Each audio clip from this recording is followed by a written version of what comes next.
At the charity gala, my daughter leaned close and whispered, trembling, "Dad, please don't say you're my father. I'm ashamed."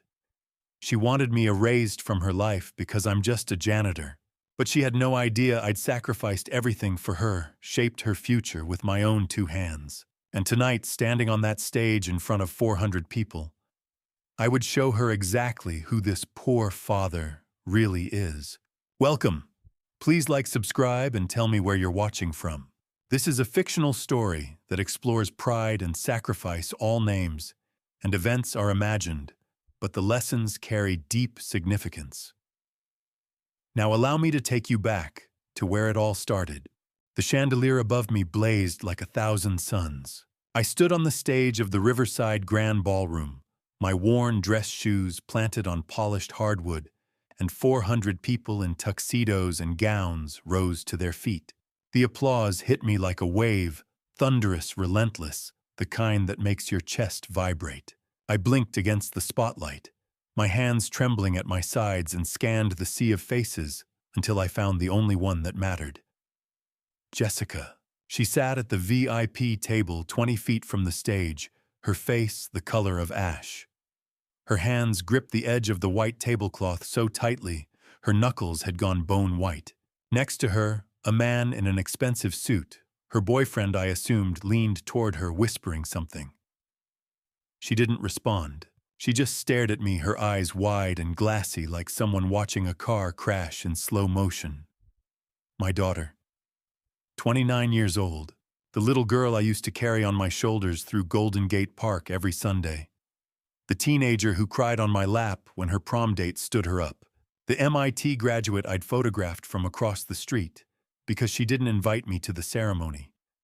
And right now, she looked like she wanted the floor to swallow her whole.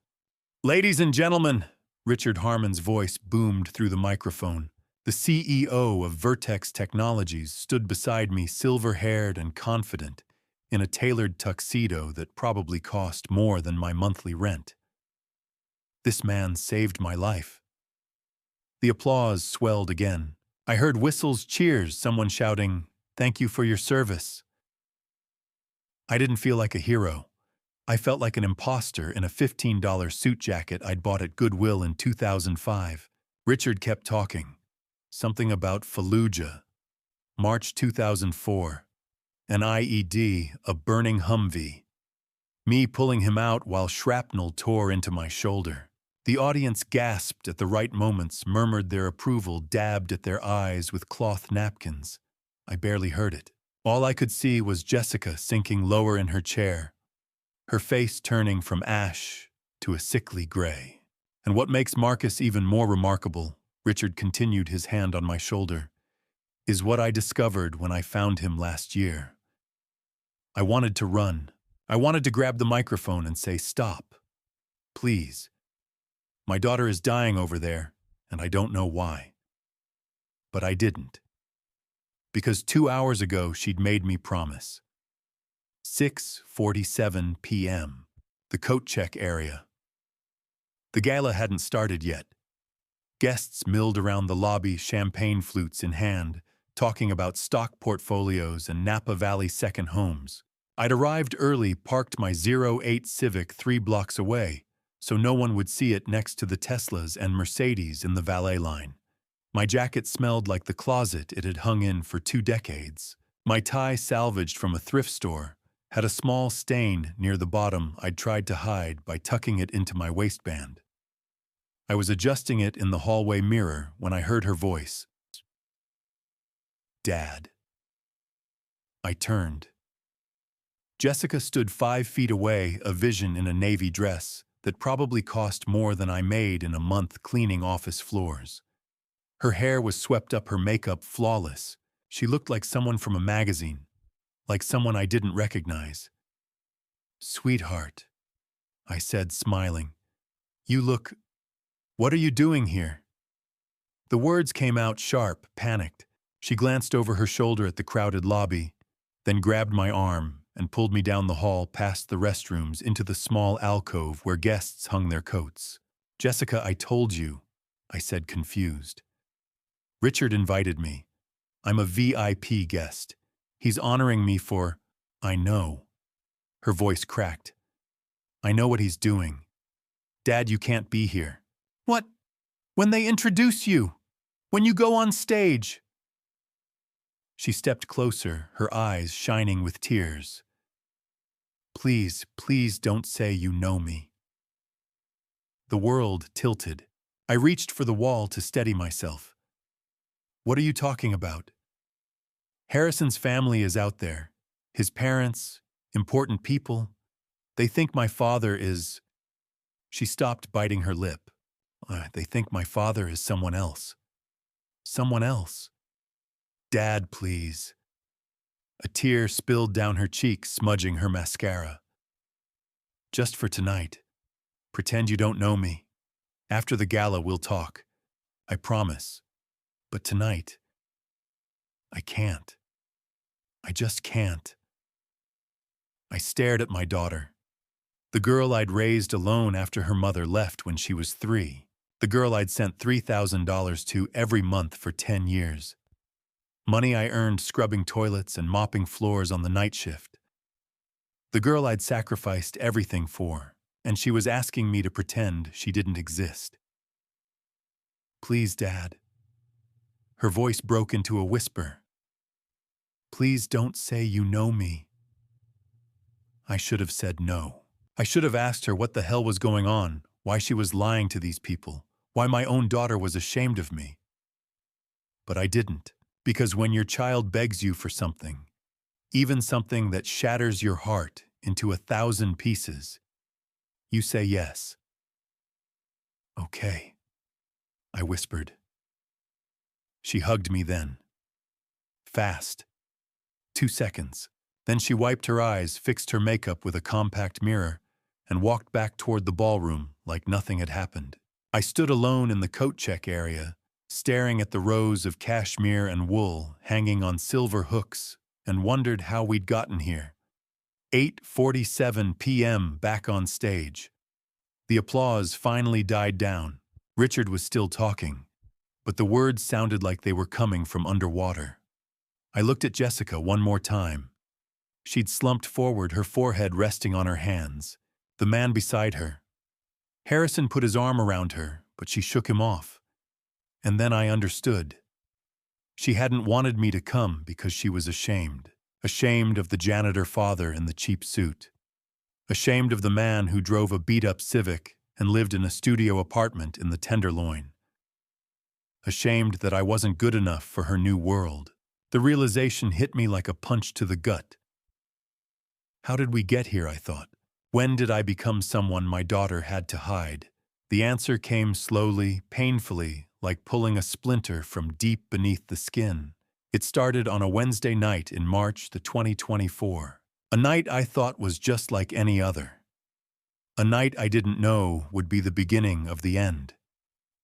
A night I didn't know my daughter had already decided I wasn't good enough. Wednesday night, March 13th, 2024. 11 p.m.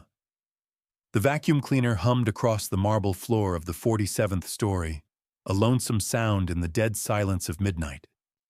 Through the floor-to-ceiling windows, San Francisco glittered below the Bay Bridge, lit up gold headlights streaming down Market Street, the distant glow of AT&T Park. Up here, the city looked peaceful, orderly. Nothing like the chaos I knew existed on the streets. I pushed the vacuum into the corner office, mahogany desk, leather chair that probably cost more than my car, and on the edge of the desk, catching the hallway light, a watch. I shut off the vacuum, picked it up. Heavy. Cold steel blue face. I turned it over. Rolex Submariner. $15,000 easy. For a second, just a second, I thought about slipping it into my pocket. Then I pulled a Post-it note from the desk and wrote, "Found this on your desk. Didn't want it to walk away. Marcus Night Crew." I placed the watch on top and went back to work. 2 a.m.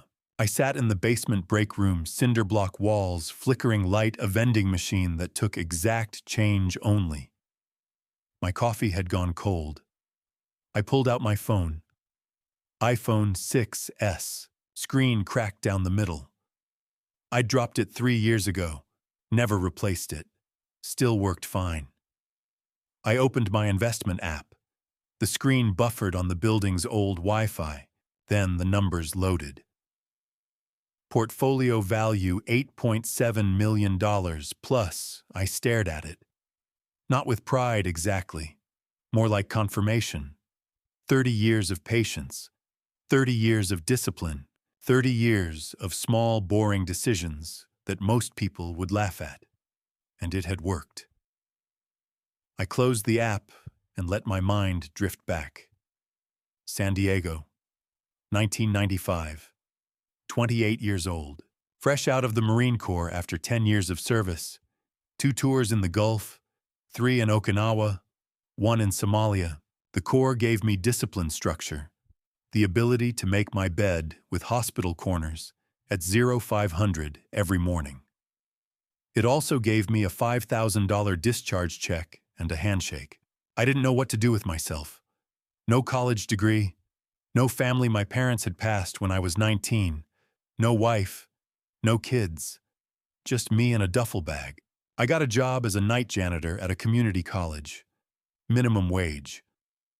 On lunch breaks, I'd sit in the San Diego Public Library, 5th floor financial section. I pulled books off the shelves, The Intelligent Investor, A Random Walk Down Wall Street. I learned about index funds, compound interest, dollar cost averaging. You didn't need to be smart to get rich. You just needed to be patient. So I took that $5,000 and put it into an S&P 500 index fund. Then I kept adding to it. Every month, $100 here, $200 there, $500 when I could manage it. I didn't buy a car for 2 years. I didn't eat out. I didn't go to movies. I just waited. 30 years later, that $5,000 had become more than $8 million, and nobody knew. Not my coworkers, not my landlord, not the veterans at the community center where I volunteered on weekends. I kept it that way on purpose, because money changed people, made them see you differently, made them want things from you. I wanted to know who would love me when I had nothing. That was the test. So I stayed a janitor, drove a 2008 Honda Civic with a dent in the door and 180,000 miles on it, lived in a studio apartment in the Tenderloin where the radiator clanked and the neighbors screamed at 3 in the morning, and I waited to see who would pass the test. I turned off the phone, finished my coffee, clocked out at 3 a.m. and walked to the parking garage. My Civic sat alone under a flickering light. The drive home took 20 minutes through empty streets. When I got home, I saw it immediately, the photo on my refrigerator. Jessica in her MIT cap and gown smiling. I hadn't been invited to the ceremony. I'd driven 6 hours to Massachusetts anyway, stood outside the fence, took a picture from 200 yards away with this same cracked phone, then drove home. That was 7 years ago. I opened my phone again, scrolled to our last messages. Me yesterday, 9 a.m., sent $3,000. Love you, sweetheart. Jessica yesterday, 3 p.m., got it. Thanks. 2 words. That was all I'd gotten in 3 months. 2 words per month. Got it. Thanks. I sent $3,000 every month, had for 10 years, and got 6 words back. I started typing, want to grab lunch this week. Then I stopped. Deleted it. She was busy. She had a career, a life in the city. She didn't need her old man slowing her down. I'd call her tomorrow. She'd probably pick up tomorrow. I peeled off my uniform navy shirt with Marcus stitched over the pocket-matching pants that smelled like pine sol and floor wax. Collapsed onto the bed without pulling back the covers. Just lay there in my work clothes, staring up at the ceiling. There was a crack up there, shaped like the Mississippi River. I'd been meaning to fix it for 3 years. Never got around to it. 3:30 in the morning. The streetlight outside threw shadows across the wall. Somewhere down the hall, a couple was fighting. A baby cried. A siren wailed past on the street below. I closed my eyes. Tomorrow I'd call my little girl. Thursday morning, March 14th, 2024, 9:30 a.m. I woke with my phone in my hand.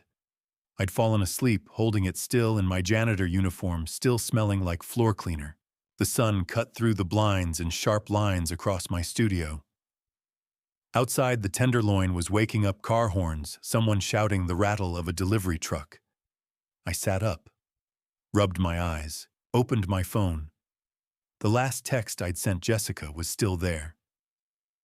Sent $3,000. Love you, sweetheart. Her reply from yesterday.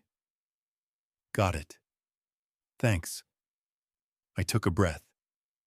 Dialed her number. It rang 3 times. Then the call cut off. Call declined. I stared at the screen. Tried again. Same thing. 3 rings. Declined. My phone buzzed. A text. Jessica, I'm in a meeting. I'll call you back. I typed a reply. No problem, sweetheart. Call whenever. Hit send. Then I waited. I showered, made instant coffee, ate a bowl of oatmeal standing at the counter, checked my phone every 5 minutes. No callback. By noon, I told myself she was busy. Marketing job. Meetings all day. She'd call during lunch. Lunch came and went. By 3 p.m., I convinced myself she'd call after work. 5 o'clock, 5 o'clock. Nothing. 6 p.m. Still silence. I sat on the edge of my bed staring at my phone. My thumb hovered over her contact. I could call again. But what if I was bothering her? What if she thought I was needy? I opened a new text message. Typed, I love you. My thumb hung over the send button. I stared at those 3 words. 2 minutes passed. The streetlight outside flickered on. Then I deleted it. She didn't need me cluttering up her phone. She'd call when she had time. I put the phone down, turned on the TV, some old Western. I didn't watch it. I just stared at my phone on the coffee table, willing it to ring. It didn't. 8 p.m. I gave up, set the phone on the nightstand, lay back on the bed staring at the crack in the ceiling. Maybe she's really busy, I thought. Next week will be better. What I didn't know, what I wouldn't discover until months later, after everything fell apart, was what my daughter was actually doing while I waited by the phone. Months later, I'd find old messages in my phone backup. The kind you don't think to check until you're looking for answers. The kind that sit in the cloud, archived, forgotten. I found 3 text messages I'd sent her over the past 2 months. 3 messages that showed as delivered. But when I checked the read receipts enabled on both our phones since she was in college, I saw the truth. Delivered. Not read. Deleted. She'd deleted my messages without opening them. I scrolled further through the backup. Found a conversation thread I'd never seen. Messages between Jessica and someone named Harrison Blackwell. Harrison, lunch tomorrow. My parents want to meet you soon. They're excited. Jessica, Dad's traveling right now. Maybe next month Dad's traveling. I stared at that line. I hadn't traveled anywhere in 5 years. The last trip I took was a Greyhound bus to Sacramento for a veteran's funeral. That was 2019. I kept scrolling. Found more. Harrison. When can I meet your dad? You talk about him like he's a legend. Jessica. He's very low-key. Doesn't like big social events. I'll ask him about dinner sometime. I closed the backup, opened my bank statements. This part I could see in real time. Every month, like clockwork, I sent Jessica $3,000. I'd been doing it for 10 years, ever since she graduated MIT and moved to San Francisco. She'd said it helped with rent, with bills, with getting started. I pulled up the statement from February, scrolled through her withdrawal history. The account was joint set up years ago, so I could transfer money easily. There it was. Monthly rent payment $4,500, $4,500, for an apartment in the Marina District. I Googled the address listed on the payment. Pulled up the building. Glass facade. Rooftop deck. Views of the Golden Gate Bridge. The kind of place I'd walk past and never imagine going inside. The math didn't add up. I sent her $3,000 a month. Her salary she'd mentioned once casually was around $7,000 a month after taxes. $10,000 total. Minus $4,500 in rent left her $5,500. That was plenty. She didn't need my money. But she kept taking it. I kept digging. Found her social media accounts. I didn't use them much, barely knew how they worked, but I could see her public posts. One from January. Coffee with my favorite ladies. Blessed to have grown up with such strong role models. Dad taught me to work hard and stay humble. He invests in real estate up in Napa Valley, super low-key lifestyle, but he's brilliant with money. Grateful for his advice. I read it 3 times. Real estate. Napa Valley. Brilliant with money. I cleaned toilets. I mopped floors. I lived in a 400-square-foot studio in the worst neighborhood in San Francisco and drove a car older than most of her friends. But to her social media friends, I was a real estate investor in wine country. I sat back in my chair, this was months later after everything, and tried to piece it together. The deleted messages, the lies to Harrison, the fake stories online, the apartment she couldn't afford without my help, but pretended she could. My daughter wasn't just busy on March 14th, 2024. She was hiding me. But on that Thursday night, sitting alone in my apartment at 8 p.m., I didn't know any of this. I just stared at my silent phone and told myself the same lie I'd been telling myself for months. She's busy. She'll call next week. Things will get better. I set the phone on the nightstand, closed my eyes, and tried to believe it. 3 months passed like water through my hands. I called Jessica twice in April, once in May. Got voicemails each time. Got back 3 texts, total busy. Talk soon. I kept sending $3,000 on the 1st of every month. Kept getting 2-word replies. Got it. Thanks. I told myself she was building a career, finding her footing in the city. She'd come around. Friday night, June 21st, 2024, 7 p.m. I was on the 5th floor of Vertex Technologies, pushing a mop across the tile in long, methodical strokes. The building was empty. Just me, the hum of the ventilation system, and the city lights starting to glow through the windows as the sun set over the Pacific. My phone buzzed in my pocket. I pulled it out. Saw her name. Jessica, Dad. Can you send money to the old account? My heart jumped. I dropped the mop. Sat down right there on the wet floor, pulled up my banking app with shaking hands. Typed in 3,000. Hit transfer. Transfer initiated. Processing. 10 seconds. The longest 10 seconds of my life. Transfer completed $3,000. 00. I typed back immediately. Done, sweetheart. Everything okay? 3 dots appeared. She was typing. Jessica. Yes. Thank you. That was it. 4 words, but they were 4 more than I'd gotten all month.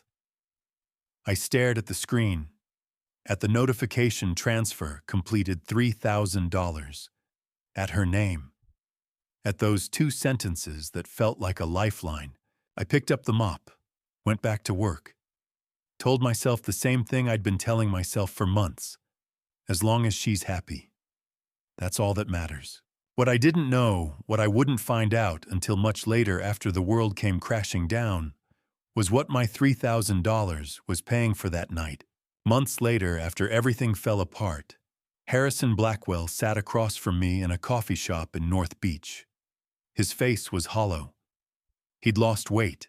He looked 10 years older than the man I'd see in photos. "I need you to understand something," he said. "That night, June 21st, I thought I'd found the woman I was going to marry." He told me the story. I listened, and with every word, another piece of my heart crumbled. That night, the French Laundry, Napa Valley. Harrison had made the reservation 3 months in advance. The French Laundry, 3 Michelin stars, $400 a plate, the kind of place you propose at. He picked Jessica up at 6, drove his Tesla up Highway 101 through Marin over the Golden Gate into wine country as the sun painted the hills gold. They sat at a corner table, white tablecloth, candles, a sommelier who recommended a Napa Cabernet that cost more than my monthly rent. Harrison was nervous. He'd brought his parents, William and Eleanor Blackwell. This was the big introduction, the meet the parents dinner. The one that meant this was serious.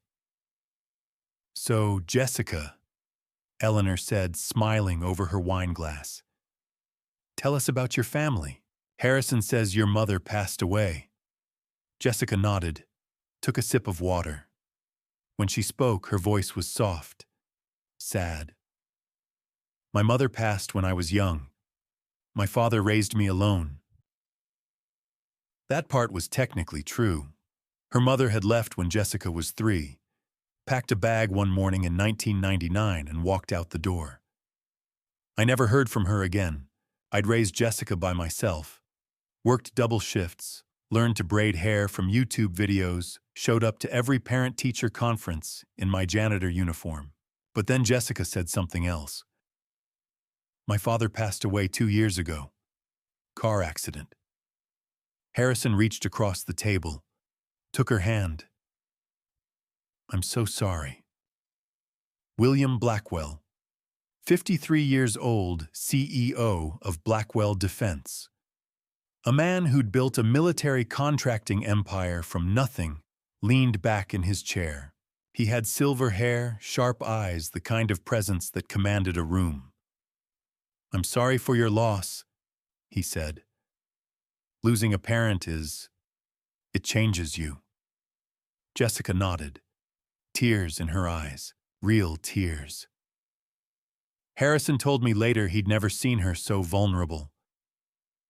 "He sounds like he was a good man," William continued. "What did he do for a living?" Jessica hesitated, just for a second. Then, "He was a consultant. Financial planning. Very low-key. He didn't like attention." William smiled. "Smart man. I respect that." Then William did something Harrison said he rarely did. He told a personal story. "You know," William said, "when I was 18 years old, I thought I was hot stuff. Joined the Marines in 1990. Thought I knew everything. Then I met this instructor at Camp Pendleton. Toughest son of a gun I ever met. He broke me down to nothing. Then built me back up. Made me the man I am today." William stared into his wine glass. "I don't remember his name. It was 34 years ago. But I think about him sometimes. Wish I could find him, thank him, tell him how much he shaped my life." Jessica smiled politely, changed the subject. Harrison leaned across the table, looked into her eyes. "You're going to be the perfect wife someday," he said. Harrison told me later that Jessica blushed, squeezed his hand, said thank you. He told me he'd already bought a ring, back to me that night. I didn't know any of this. I was sitting in the basement janitor room at Vertex Technologies, eating a turkey sandwich from a gas station, staring at my phone. Transfer completed $3,000. I thought about texting her again, asking how she was. what she was doing tonight. But I didn't want to be annoying, didn't want to be the needy dad who couldn't let go. So I just sat there, finished my sandwich, clocked out at 11, drove my Civic home through empty streets. The radio played old country songs, Hank Williams, Johnny Cash, songs about loneliness and highways and people who left. I parked outside my building in the Tenderloin, sat in the car for a minute, looked at my phone one more time. No new messages. I went inside, climbed the stairs to my studio, lay down on the bed without taking off my uniform. At least she still texts me, I thought. At least I'm still part of her life. I didn't know my daughter had just told her boyfriend, the man she was planning to marry, that I was gone.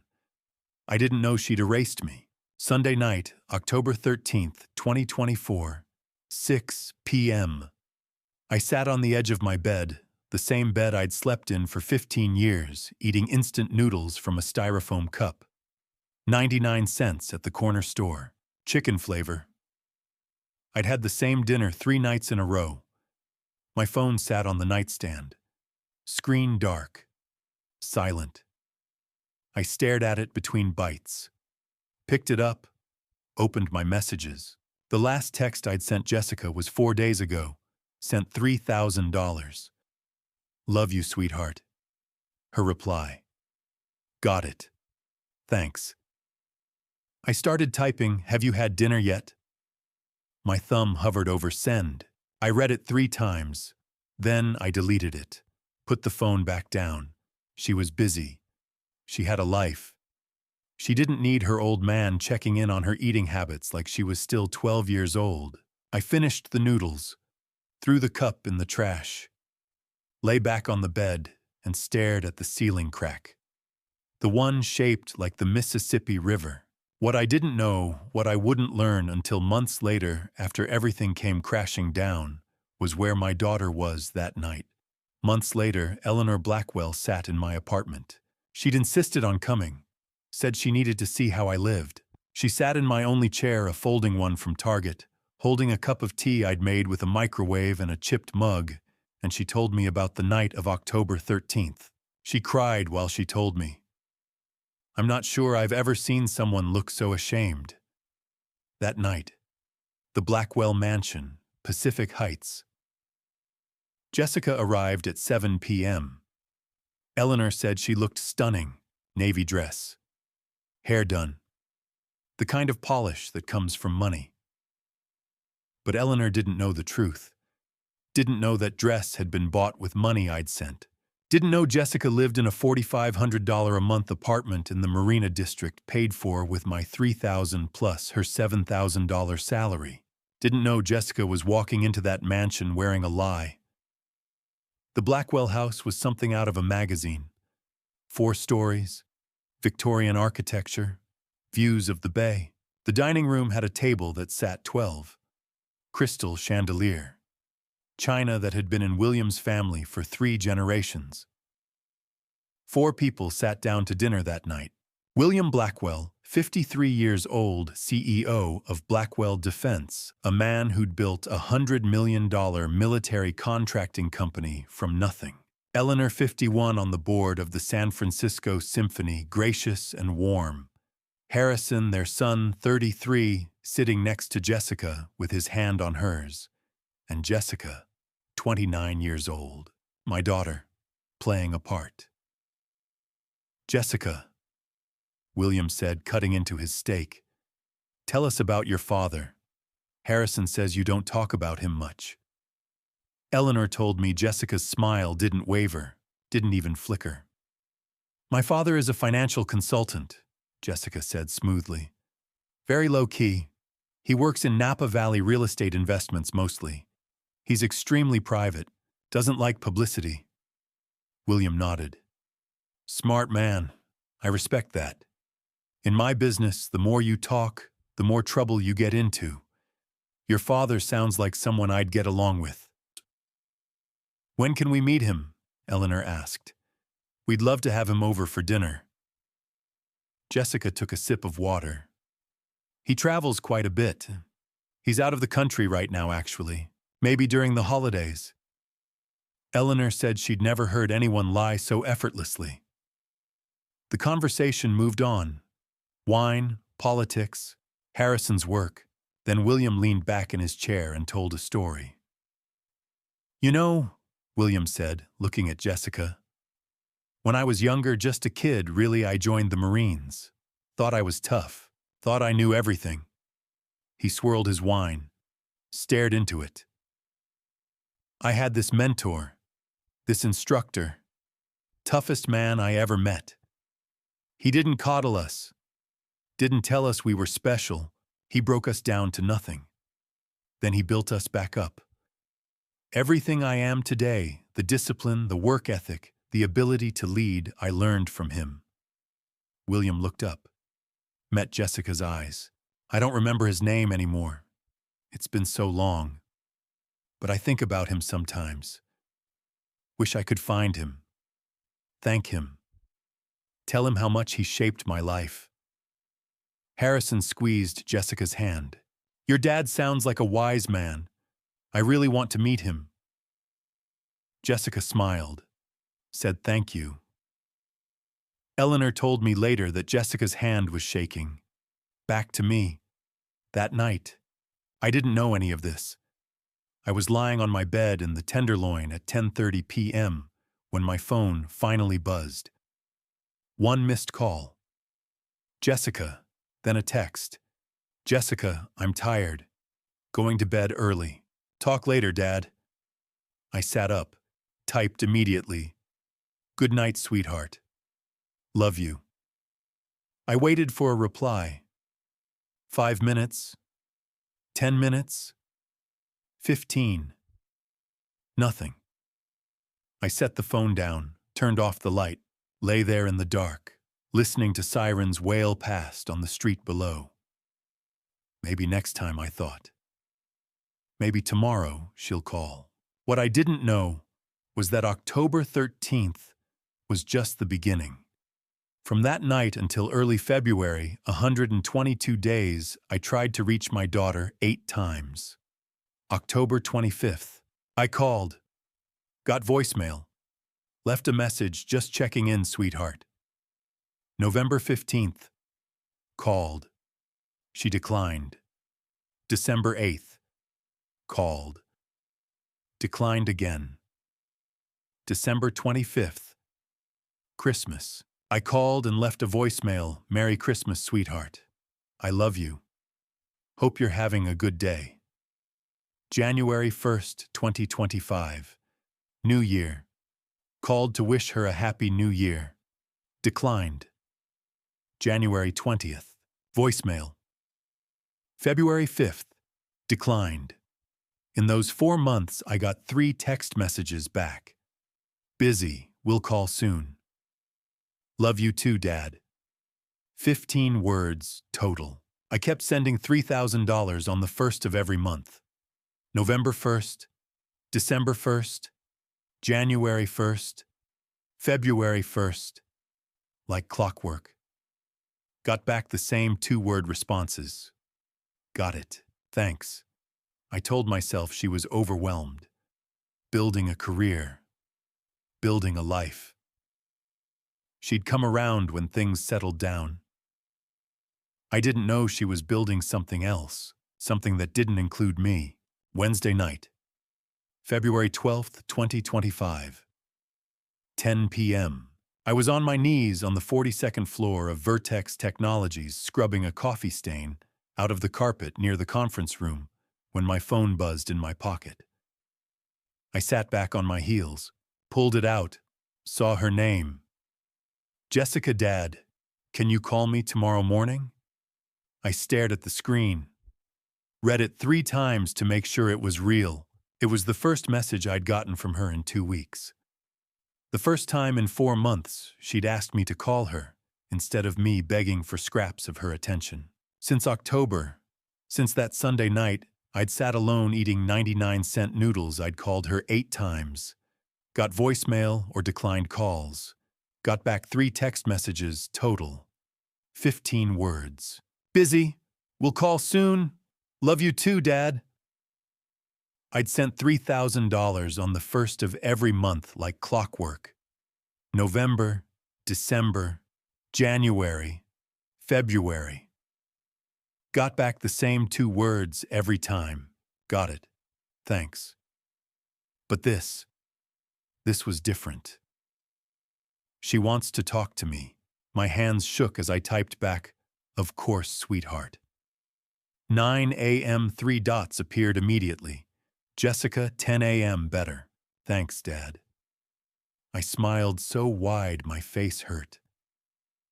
I finished my shift at 2 a.m., drove home through empty streets with the radio turned up, singing along to songs I didn't know the words to, got to my apartment at 3 in the morning, and lay on my bed fully clothed, still in my janitor uniform staring at the ceiling. I couldn't sleep, couldn't stop smiling. 10 a.m. My daughter wanted to talk. Maybe she missed me. Maybe she finally had time.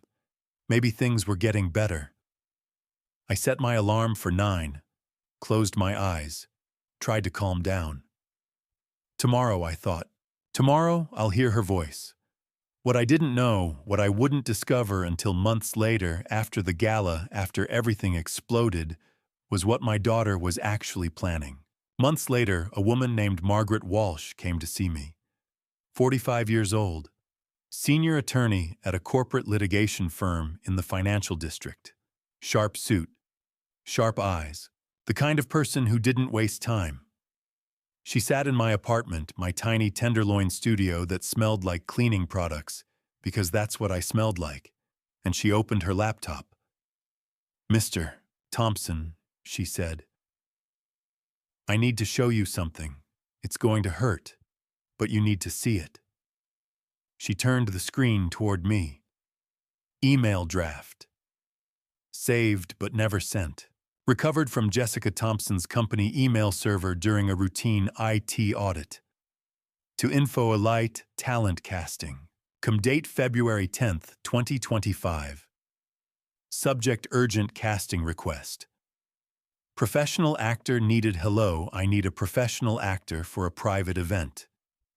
Male, 55 to 60 years old.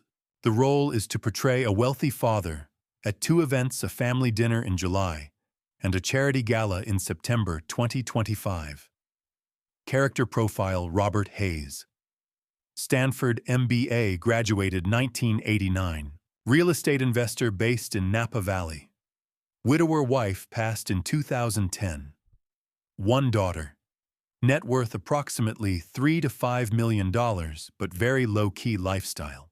Personality: quiet, private, doesn't seek attention.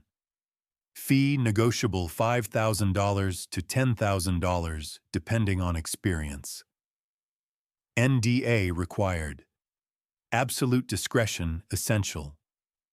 Please respond ASAP. Best regards, Jessica Thompson. I stared at the email, read it twice, looked up at Margaret. She hired someone to pretend to be me. Margaret's face was stone. Keep reading. She clicked to another file, a spreadsheet, Excel, Jessica's own budget calculations. At the top of the sheet, in Jessica's handwriting in the notes column, it said, "Budget plan, actor hire." Below that, she'd listed everything. $8,000 saved from my transfers, November through January, 3 months, $3,000 per month. She'd taken 8 of the 9,000 I'd sent and set it aside. Another 2,000 borrowed from her Chase Visa credit card. Total available $10,000. The actor's fee, $10,000, split into $5,000 upfront and $5,000 after the gala. And at the bottom, under a row labeled backup plan, there was just a blank space. She hadn't figured that part out yet. I felt sick. $8,000. Money I'd sent her. Money I'd scraped together working night shifts, mopping floors and cleaning toilets. Money I'd sent because I thought she needed help with rent, with bills, with living. She'd been saving it to hire a fake father. "There's more," Margaret said quietly. She opened another file, a screenshot from a phone backup. Jessica's Notes app. Note created February 11th, 2025, 11:47 p.m. Nobody will know. Clean break after the gala. He'll understand someday. He has to. I sat back, put my head in my hands. Mr. Thompson, Margaret said. I'm the attorney for the charity foundation that runs the gala. When we audited the scholarship fund and found irregularities tied to Jessica's account, we were legally required to investigate. This came up during the digital forensics sweep. I'm so sorry. I didn't say anything. Couldn't. The email was never sent, Margaret continued. She must have changed her mind about using that agency, used a different one. But the intent is clear. She planned this, budgeted for it, saved money you sent her, money you earned cleaning buildings at night. I looked up. Why are you telling me this now? Why not before the gala? Because I didn't find it until after, she said. The audit started in October. We didn't finish until November. By then, you already knew. That was the truth. By November 2025, the gala had already happened.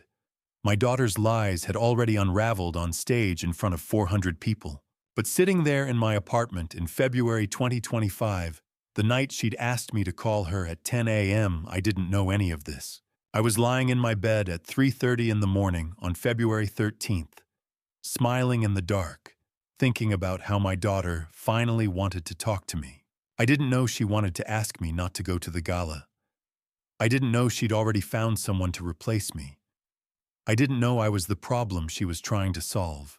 I just lay there in my janitor uniform, too excited to sleep, thinking 10 a.m. I'll call my little girl. Things are finally getting better. Wednesday afternoon, March 5th, 2025. 3 p.m.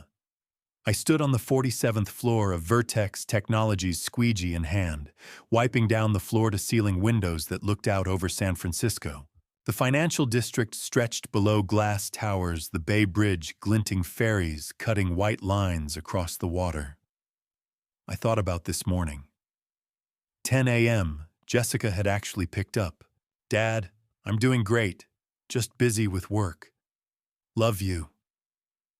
90 seconds. Then she was gone. I told myself it was progress. She'd picked up. She'd said she loved me. Take what you can get, I thought. What I didn't know was what was happening at that exact moment 20 miles south.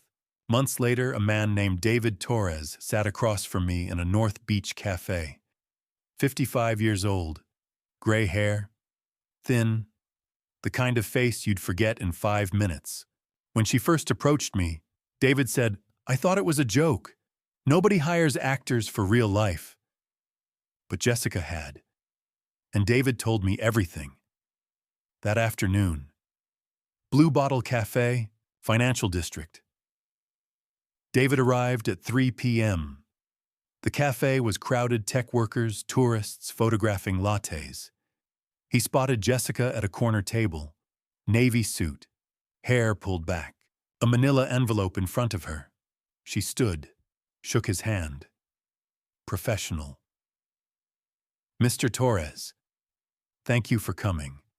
I saw your work at the Shelton Theater. You were excellent. David had played small regional roles for years. Barely made $20,000 annually. Your message said you needed an actor, he asked. Jessica slid the envelope across the table. Open it. Inside a typed dossier. Character profile Robert Hayes, age 58. Stanford MBA 1989. Real estate investor Napa Valley. Widower wife past 2010. One daughter. Net worth $3 to $5 million. Low-key lifestyle. Drives Lexus. Wears Brooks Brothers. Plays golf. David read it twice. Is this for a film? No, Jessica said. Real life. I need you to play this role at 2 events. a family dinner in July, a charity gala in September. You'll convince my boyfriend's family that you're my father. David set the dossier down. Where's your real father? Jessica's jaw tightened. My real father isn't someone I can introduce to my boyfriend's family. Why not? She looked away. He's a janitor. He cleans office buildings at night. He's not educated. He didn't go to college. He drives a 2008 car. He lives in a Tenderloin studio. My boyfriend's family has expectations. He wouldn't fit in. So you're ashamed of him? I'm being realistic, she snapped. Then softer, it's better this way. David sat back. 30 years of acting, community theater, bit parts. Never made more than $20,000 in a year. So what's the pay? Jessica slid a second envelope across the table. Heavier. $5,000. Cash. Now. David opened it. $50 bills. 5,000 more after the gala, Jessica continued. Plus expenses. But you sign an NDA. You tell no one. Violate it, you return all fees and pay damages. She pulled out a document, 3 pages, single-spaced. David thought about his rent. 3 months late. His car. Repo notice last week. He picked up the pen, signed, counted the bills, folded them into his pocket, shook her hand. When do we start? Jessica smiled for the first time. Tomorrow. We have 4 months. By September 5th, you need to be Robert Hayes. Completely. David nodded, walked out with $5,000 in his pocket, and wondered what kind of father could make a daughter hate him that much. Back to me. That afternoon. I didn't know any of this. I was still on the 47th floor finishing the last window when my phone buzzed at 3:30. Jessica, Dad, busy this week. Talk later. Love you. I smiled, typed back. Take your time, sweetheart. I'm here whenever you need me. 5:30 p.m. I packed up my squeegee spray bottles rags, loaded everything into the cart. Took the service elevator down, walked to my Civic in the parking garage, drove home through rush hour. At a red light on Market Street, I looked at my phone on the passenger seat. Her message still glowing. Love you. At least she said love you, I thought. That's something. March through May. 12 weeks. 84 days. I kept working my night shifts. Kept mopping floors on the 42nd through 47th stories of Vertex Technologies. Kept sending $3,000 on the 1st of every month. March, 1st April, 1st May, 1st like clockwork. Kept calling my daughter. Kept getting silence. What I didn't know was that while I waited by the phone, someone else was learning how to become me.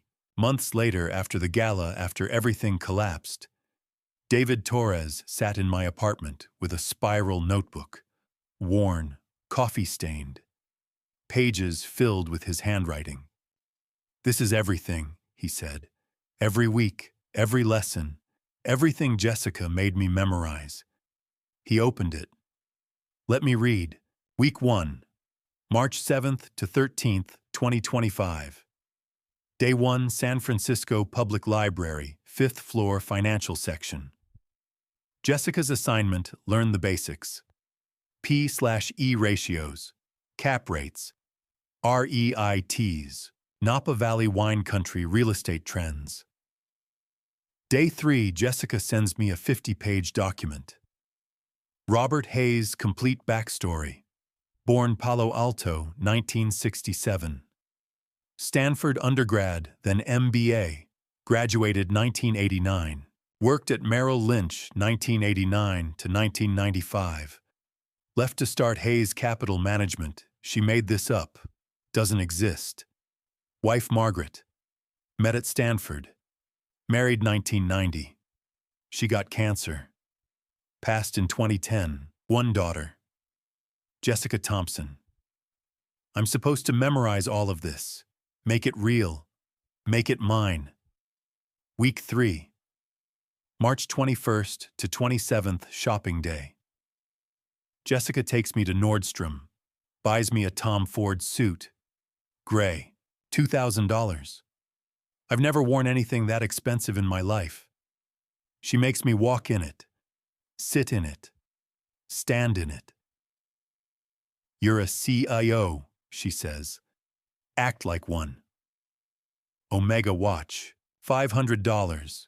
It's fake, but it looks real. Toomey briefcase, $300.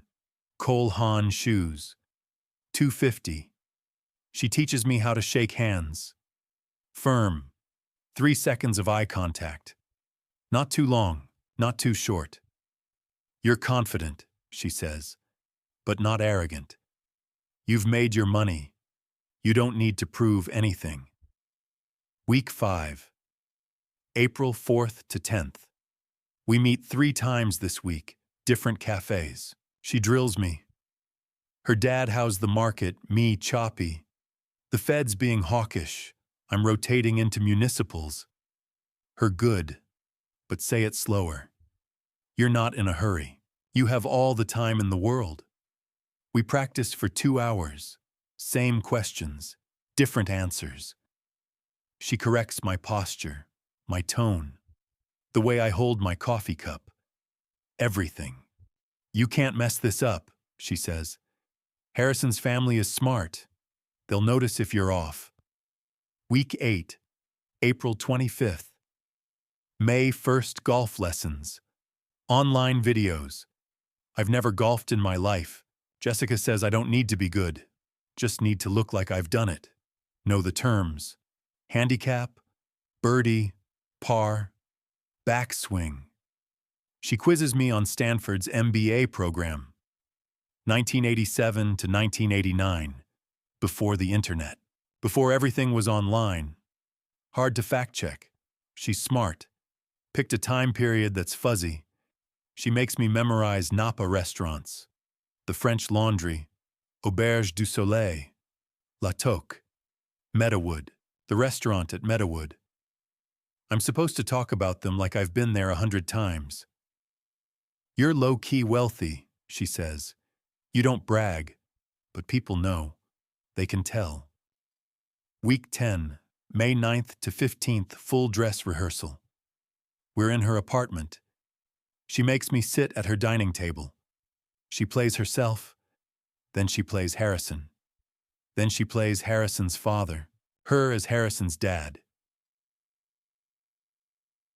Mr. Hayes, what do you think about the defense sector, me, volatile?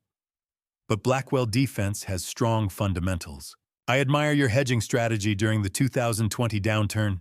A lot of firms panicked. You didn't. She smiles. First time in weeks. Perfect. Say exactly that. We go through 20 different scenarios. What if they ask about Margaret? What if they ask about my business? What if they want to visit Napa? She has an answer for everything. But you're my father, she says. You have to be perfect. Week 12. May 23rd to 30, final run-through. I'm wearing the suit, the watch, the shoes. I'm sitting like a CEO, talking like a CEO. I know the backstory forward and backward.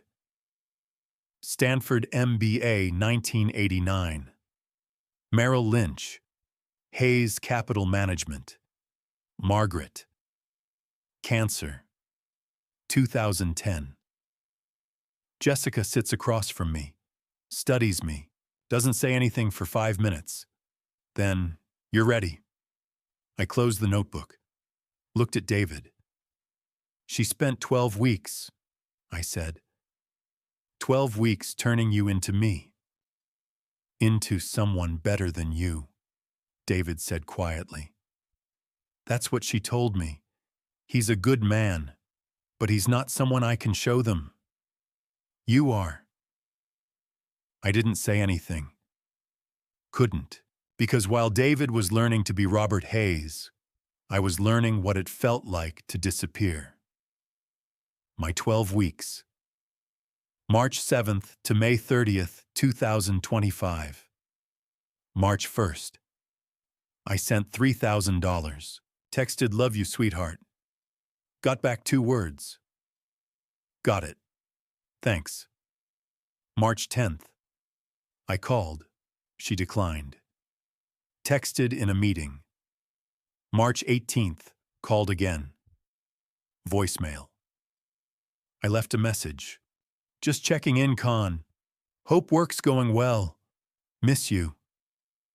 No response. April 1st. Sent 3,000. Texted, "How's work?" 6 hours later. Good, busy, April 12th. She answered.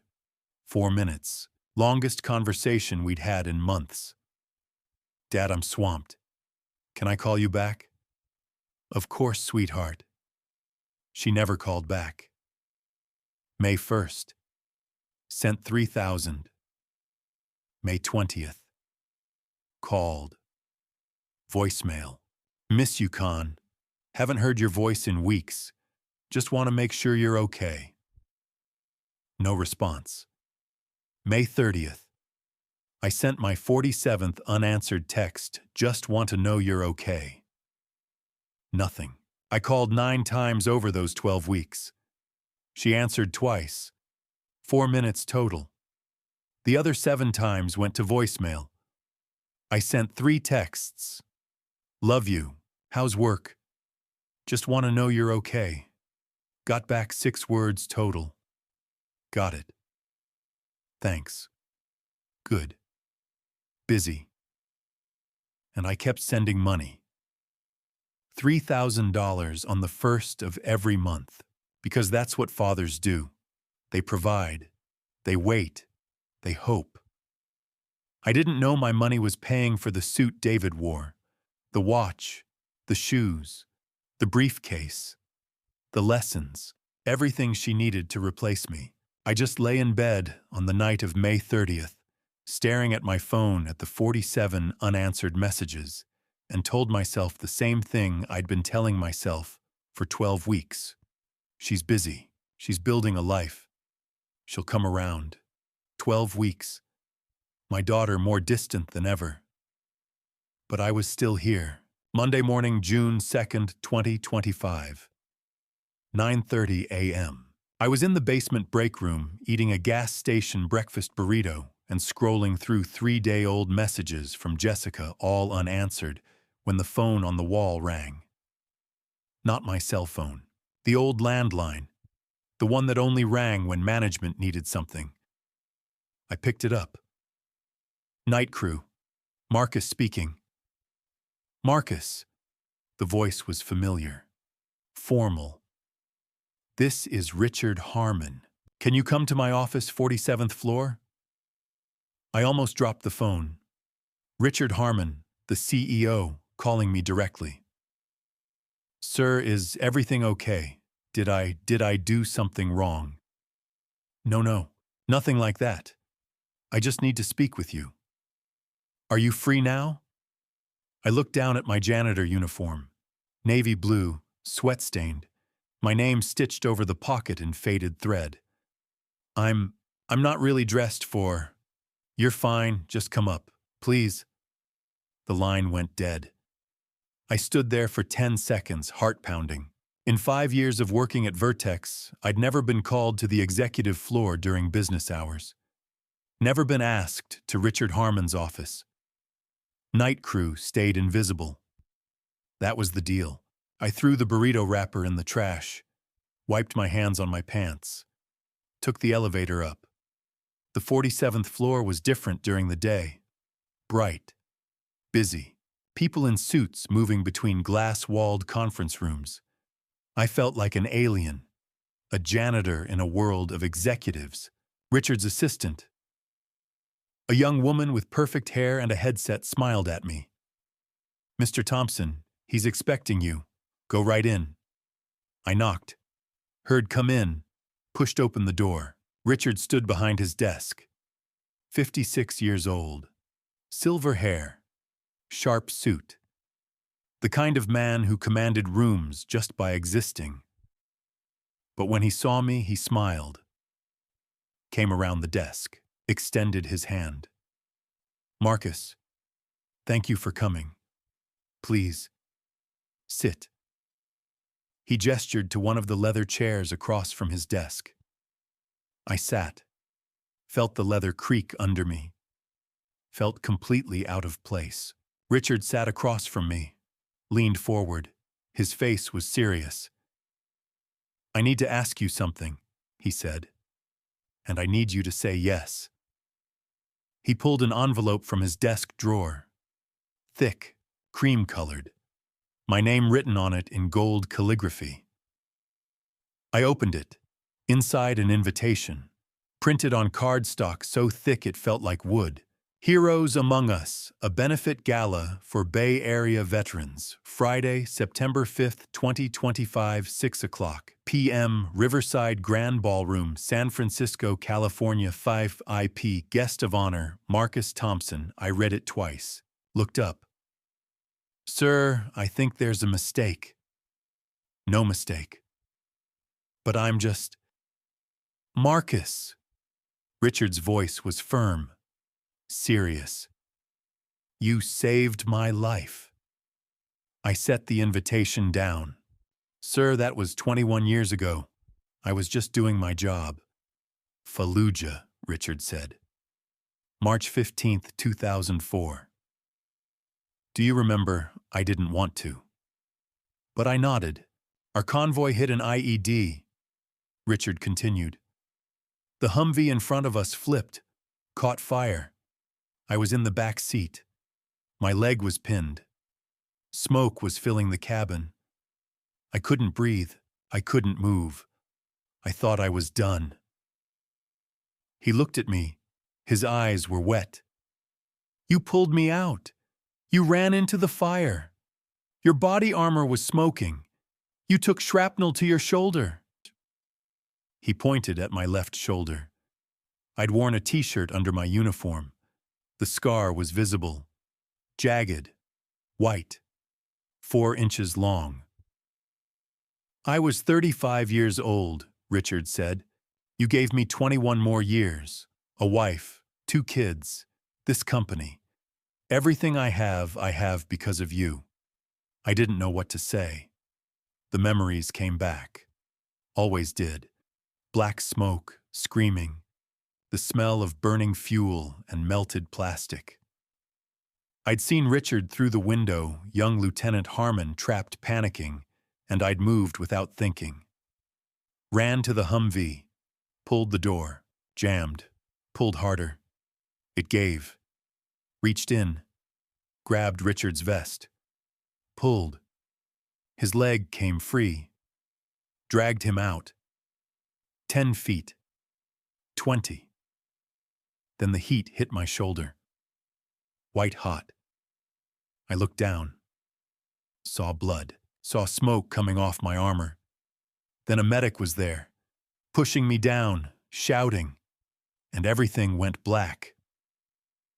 "I've been looking for you," Richard said, pulling me back to the present. "For years, I knew your name. Marcus Thompson, gunnery sergeant. But after the Corps, you disappeared. No social media, no online presence. Nothing." He leaned back. "When I became CEO of Vertex 3 years ago, I did something crazy. I hired every janitorial company in San Francisco. Every single one. Put them on rotating contracts. Told them I was looking for someone, a veteran, a Marine, named Marcus Thompson." I stared at him. "You hired janitorial companies to find me. Last year I saw your name on the payroll, Marcus Thompson. Night shift. I couldn't believe it. I pulled your file, checked your Marine record. You're decorated, Marcus. Bronze Star, Purple Heart. 2 tours in Iraq, 1 in Afghanistan, and you're cleaning toilets in my building. I like the work," I said quietly. "It's honest." "Bullshit." Richard's voice was sharp, then softer. You're too humble, you always were. But this gala, it's for veteran causes. We raise money, help guys who are struggling, and I want to honor you. Publicly. 400 guests. $500 a plate. You'll sit at the head table. I'll tell your story. I'll tell them what you did for me. I looked at the invitation, at my name in gold letters. Sir, I'm just a janitor. Nobody cares about... I care. Richard's voice cracked. And after this gala, everyone else will too. Please, Marcus, say yes. I sat there, thought about Jessica, about how she hadn't called me back in weeks, about how distant she'd become, about how, maybe if she knew I was being honored, if she knew people cared, if she knew I was more than just the janitor father she was ashamed of, maybe she'd be proud. Okay, I said. I'll come. Richard's face broke into a smile. He stood, extended his hand. I stood, shook it. Thank you, Marcus. This means the world to me. I left his office at 11:30, held the invitation in my hand like it was made of glass. Took the elevator down to the basement, pulled out my phone, dialed Jessica. It rang and rang. Then voicemail. Hey, this is Jessica. Leave a message. Sweetheart. I said, my voice shaking with excitement. It's Dad. I have good news. Really good news. Can you call me back? I want to tell you something. Love you. I hung up. Looked at the invitation again. September 5th, 3 months away. I imagined Jessica sitting next to me at the head table, watching me get honored, seeing people stand and applaud, seeing that her father wasn't just a janitor, that he'd done something, that he mattered. Maybe this will change things, I thought. Maybe she'll finally be proud. Saturday evening, July 12th, 2025, 6:30 p.m. I sat alone in my apartment eating cold pizza straight from the box. 4 slices left over from Thursday night. The cheese had gone rubbery, the crust stiff. I didn't bother heating it up. Outside my window, the tenderloin buzzed with its usual Saturday chaos, car horns, distant sirens, someone shouting in the street below. On my lap sat a worn photo album. I opened it slowly, turning pages I'd memorized years ago. Jessica at 5 wearing a pink princess dress for Halloween. Her mother had made it by hand. The smile on her face, pure, unguarded joy. Jessica at 10, first day of 5th grade backpack, almost as big as she was, standing on our old apartment steps. She'd waved at me before running to catch the bus. Jessica at 22, MIT graduation. That photo I'd taken myself. June 9th, 2018. I drove 6 hours from San Francisco to Cambridge, Massachusetts. Left at 3 a.m., arrived just before 9 a.m. Parked 3 blocks away, walked to Harvard Yard. The ceremony was held nearby. I stood outside the fence 200 yards back behind a tree. I'd bought a cheap phone with a camera just for that day. Through the crowd, I saw her. Black graduation robes, gold honor cords. She tossed her cap into the air with 400 other students. I snapped the photo. Blurry distant, but it was her. She never invited me. Never told me the date. I found out from a postcard the university had mailed to my address by mistake. I didn't approach her, didn't wave.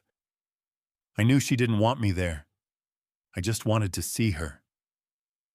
One moment. Then I drove 6 hours home. Now, 7 years later, I stared at that same blurry photo. My phone buzzed. 6:45 p.m. A text from Jessica. Dad, I'm thinking about you. Hope you're doing well. My chest tightened. I set the pizza box aside, read the message 3 times, thinking about me. I typed a reply immediately. I'm good, sweetheart. How are you? Want to grab dinner this week? I hit send, watched the screen, waited. 1 minute, 5 minutes, 10, 15, nothing. I set the phone down on the arm of the couch screen facing up, went back to the photo album, turned another page. Jessica at 12 holding a science fair trophy. Jessica at 16 prom night standing stiffly beside a boy whose name I never learned. The phone stayed silent. Months later, Eleanor Blackwell told me what had happened that same night. While I sat alone eating cold pizza, my daughter was hosting a dinner party at the Blackwell family villa in Pacific Heights. 6 people around the table. William Blackwell, 53, CEO of Blackwell Defense Systems. Eleanor, his wife, 51, former professor of literature at Stanford. Harrison, their son, 33, vice president of operations. Caroline, 28. Harrison's younger cousin, a lawyer. Jessica, 29. And a man I'd never met. Robert Hayes. That's what Jessica introduced him as. His real name was David Torres, 55 years old, an actor. But that night he played the role of Jessica's father. He wore a tailored gray Tom Ford suit. An Omega Seamaster watch on his left wrist, polished, elegant, expensive-looking. He brought a bottle of Caymus Cabernet Sauvignon Vintage 2018, worth $150. Handed it to Eleanor with a warm smile and a firm handshake. Thank you for having me, Mrs. Blackwell. His voice was smooth, confident. The kind of voice that suggested decades of country clubs and boardrooms. They sat down at 6:30 p.m. The dining room was enormous. Crystal chandelier, mahogany table that could seat 12. China plates older than I was. Silverware that gleamed under soft golden light. William poured the wine, raised his glass. To family, he said, and to new friendships. Everyone clinked glasses. David, playing Robert Hayes, smiled and nodded. Eleanor asked him about his work. I'm in commercial real estate, David said smoothly. Mostly Napa Valley. Small-scale developments, boutique hotels, vineyard estates, that sort of thing. Low-profile investments. William leaned forward, interested. How did you weather 2008? David didn't hesitate. Badly, he said with a rueful chuckle. Lost about 40% in 2009. Took me nearly 10 years to recover. But I learned a lot. Diversified, got more conservative with my leverage. William nodded approvingly. Smart. A lot of people didn't survive that storm. Eleanor turned to David with a softer expression. Jessica mentioned you're a widower. David's face shifted just slightly. A flicker of practiced sadness. Yes, he said quietly. My wife Margaret passed away in 2010. Cancer. It's been 15 years now, but Jessica's been my anchor through all of it. He glanced at Jessica. She smiled, reached over, squeezed his hand. Eleanor's eyes glistened. You raised a remarkable daughter. I did my best, David said. Harrison spoke up. Did you serve Mr. Hayes? David shook his head. No. I wanted to. But I have a foot condition, old injury from high school football. Got a 4F classification. Never made it past the physical. William nodded. Understood. My father served. Navy. I have a lot of respect for anyone who tried. The conversation moved on. Politics, wine, the economy. David navigated every topic with ease. He laughed at William's jokes, complimented Eleanor's cooking. Spoke about Stanford's MBA program in the late 80s like he'd actually been there. By 10 o'clock p.m., the dinner was winding down. William stood, shook David's hand firmly. "Robert, it's been a pleasure. Let's do this again." "Absolutely," David said. "Thank you again for your hospitality." Jessica walked him to the door. Eleanor watched them go, then turned to William. "He's wonderful," she said softly. "Jessica's so lucky." 10:15 p.m. My phone buzzed. I'd been staring at the MIT photo for over 3 hours. Jessica's reply finally came. "Hey Dad, sorry, crazy week. Let's try for dinner next week. I'll check my schedule and let you know." I read it twice, typed a reply. "Sure, sweetheart. Whenever works for you. Love you." No response. 10:30 p.m. I put the phone down on the couch. Looked back at the MIT graduation photo one more time. The blurry image of my daughter, 200 yards away, tossing her cap into the air with 400 other students. She was busy building her life. I was just part of the past. Sunday evening, July 13th, 2025. 8 p.m. I sat on my couch watching an old Western on TV. John Wayne Horse's Dusty Plains. I wasn't really paying attention. My phone buzzed on the coffee table, a notification from social media. I picked it up. I rarely used the app, only to check Jessica's posts every few weeks. I opened it. A new photo. Posted 2 hours ago. Jessica and a man I'd never seen before. They were sitting at a restaurant. I recognized the background immediately, Quince, a high-end spot in downtown San Francisco. I'd walked past it 100 times on my way to the bus stop. White tablecloths, soft lighting, the kind of place where a single meal costs more than I make in a day. Jessica was smiling, radiant, her hair down a navy dress I'd never seen. The man beside her was older, mid-50s, maybe 60. Silver hair neatly combed, gray suit, expensive looking, a watch on his wrist that caught the light, polished, elegant. His hand rested on the table near hers. The caption read, "Dinner with Dad." I stared at the screen. Dad. I zoomed in on the man's face. I'd never seen him before in my life. My hands started shaking. I hit the call button, 8:03 p.m. The phone rang once, declined. I typed a message immediately. "Sweetheart, I saw the photo. Who is that man?" I watched the screen. The message showed as delivered. No reply. I waited 5 minutes. 10. 15. Nothing. I called again. Declined. I sent another text. "Jessica, please. I'm confused. Who is he?" Still nothing. I set the phone down. Looked back at the photo. The man's face. The smile. The caption. Dinner with Dad. Week 1. July 13th to 19th. I called 5 times. 4 went to voicemail. 1 was declined while it was ringing. She saw my name and rejected it. I sent 8 text messages. Short ones, long ones, pleading ones. On July 16th, I finally got a reply. "Dad, I'm really busy right now. We'll talk later, okay?"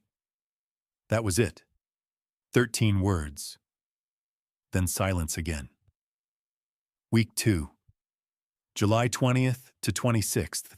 I called 4 times. All declined. On July 22nd, I wrote her an email. A long one. I sat at my kitchen table for 2 hours, typing and retyping. "Sweetheart, I'm worried. I don't understand what's happening. The man in the photo, who is he? Why didn't you tell me about him? I'm your father. Please talk to me." I hit send at 11:47 p.m. No reply. Week 3, July 27th to August 2nd. I called 3 times. All declined. On July 30th, I drove to her office, downtown San Francisco, a sleek glass building near the Embarcadero. I'd never been inside before. I arrived at 6 p.m. hoping to catch her as she left work. I walked into the lobby. Marble floors, modern furniture, a security desk near the elevators. A guard in a crisp uniform stopped me. "Excuse me, sir. Do you have an appointment?" "I'm here to see Jessica Thompson," I said. "I'm her father." The guard picked up a phone. Dialed. Waited. "Ms. Thompson. There's a gentleman here to see you. Says he's your father." Pause. "Okay. I'll let him know." He hung up. Looked at me with a polite, neutral expression. "She's in a meeting right now. She asked if you could come back another time." I stood there for a moment. The lobby felt enormous, cold. "Can you tell me when she'll be free?" "I'm sorry, sir. I don't have that information." I nodded, turned around, walked back to my car. I sat in the driver's seat for 20 minutes staring at the building. Then I sent her a text. "I came to your office. Are you avoiding me?" No reply. Week 4. August 3 to 9. Complete silence. I didn't call. Didn't text. I just opened the photo every night before bed and stared at it. Dinner with Dad. The man's face, his silver hair, his expensive suit. Who was he week 5? August 10th to 16th. On August 12th, I called one last time. Declined. I sent a message. "I don't understand what's happening, but I still love you." No reply. On July 10th, I'd received a notification from my banking app, a withdrawal from Jessica's account, the one I'd set up for her years ago, where I deposited money every month. $5,000. I stared at the number. I didn't know what it was for. Rent, tuition. Something else I wanted to ask her, but she wouldn't answer. Week 6 and 7. August 17th to September 1st. I stopped trying. Every night I sat on my couch in the dark, opened my phone, looked at the photo. Dinner with Dad. I thought about the years I'd spent trying to stay in her life, the money I'd sent, the calls she never answered, the texts she ignored, the MIT graduation I attended from 200 yards away. And now this.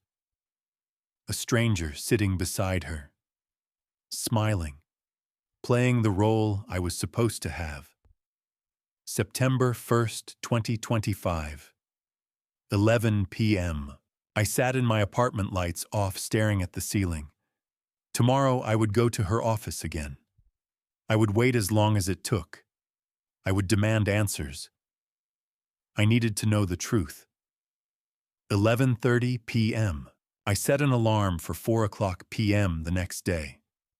I'd leave work early, get to her office by 6 o'clock p.m. This time I wouldn't leave until I saw her. I put the phone down, closed my eyes. Enough. I had to see her. Tuesday, September 2nd, 2025. 4:30 p.m. I found my supervisor on the 42nd floor. "I need to leave early today," I said. "Family emergency." He looked up from his clipboard, frowned slightly, then nodded. "Okay. Be back tomorrow on time." "Thank you." I grabbed my jacket, took the elevator down to the basement, clocked out, and walked to my car. The 2008 Honda Civic sat in the employee lot, scratched and faded under the late afternoon sun. I climbed in, started the engine, and drove toward downtown San Francisco. Traffic was heavy. It took me 40 minutes to reach 555 Market Street, Jessica's office building, a sleek glass tower 30 stories high, reflecting the blue sky like a mirror. I parked across the street in a public lot. paid for 2 hours, walked back to my car and sat in the driver's seat, windows down, watching the building entrance. 5 p.m. People started streaming out. Suits, briefcases, designer handbags. Young professionals laughing, talking on their phones, heading to happy hour. I scanned every face. 5:30. Still no Jessica. 5:45. Then I saw her. She stepped through the glass doors. Black blazer, white blouse, leather bag slung over one shoulder. Her hair was pulled back in a neat ponytail. She looked polished, confident, a woman who belonged in that world of glass towers and expensive coffee. I opened my door and stepped out. Jessica. She froze, turned. Her eyes went wide. Dad, what are you doing here? I walked toward her, crossing the sidewalk. You've been avoiding me for 7 weeks. I had no choice. She glanced around nervously, eyes darting to the people passing by. Dad not here. We can talk later. No. Now. I stopped a few feet away from her. Who is the man in the photo? Just a friend? You wrote dinner with Dad. She said nothing. I took a breath, steadied myself. Jessica, I have good news. The CEO of my company invited me to a gala this Friday, September 5th. I'm being honored. I wanted you to come with me. I thought you'd be proud. Her face went pale. It's this Friday, September 5th. Yes. 6 p.m. Riverside Grand Ballroom. I have a VIP invitation. You can bring Harrison. I'd like to meet him. Her hands started trembling. Dad, I can't go. I'm busy. Busy, what's more important than this? Her voice turned cold. Dad, don't go to that gala. I stared at her. What? You'll embarrass me. The words hit like a slap. I couldn't speak. She kept going, her voice shaking but firm. Dad, you're a janitor. Harrison's family, they're wealthy. His father runs a defense company. His mother sits on the board of the symphony. And you clean toilets. I felt my chest tighten. You're ashamed of me. Tears welled up in her eyes, but her voice stayed hard. You don't understand my world.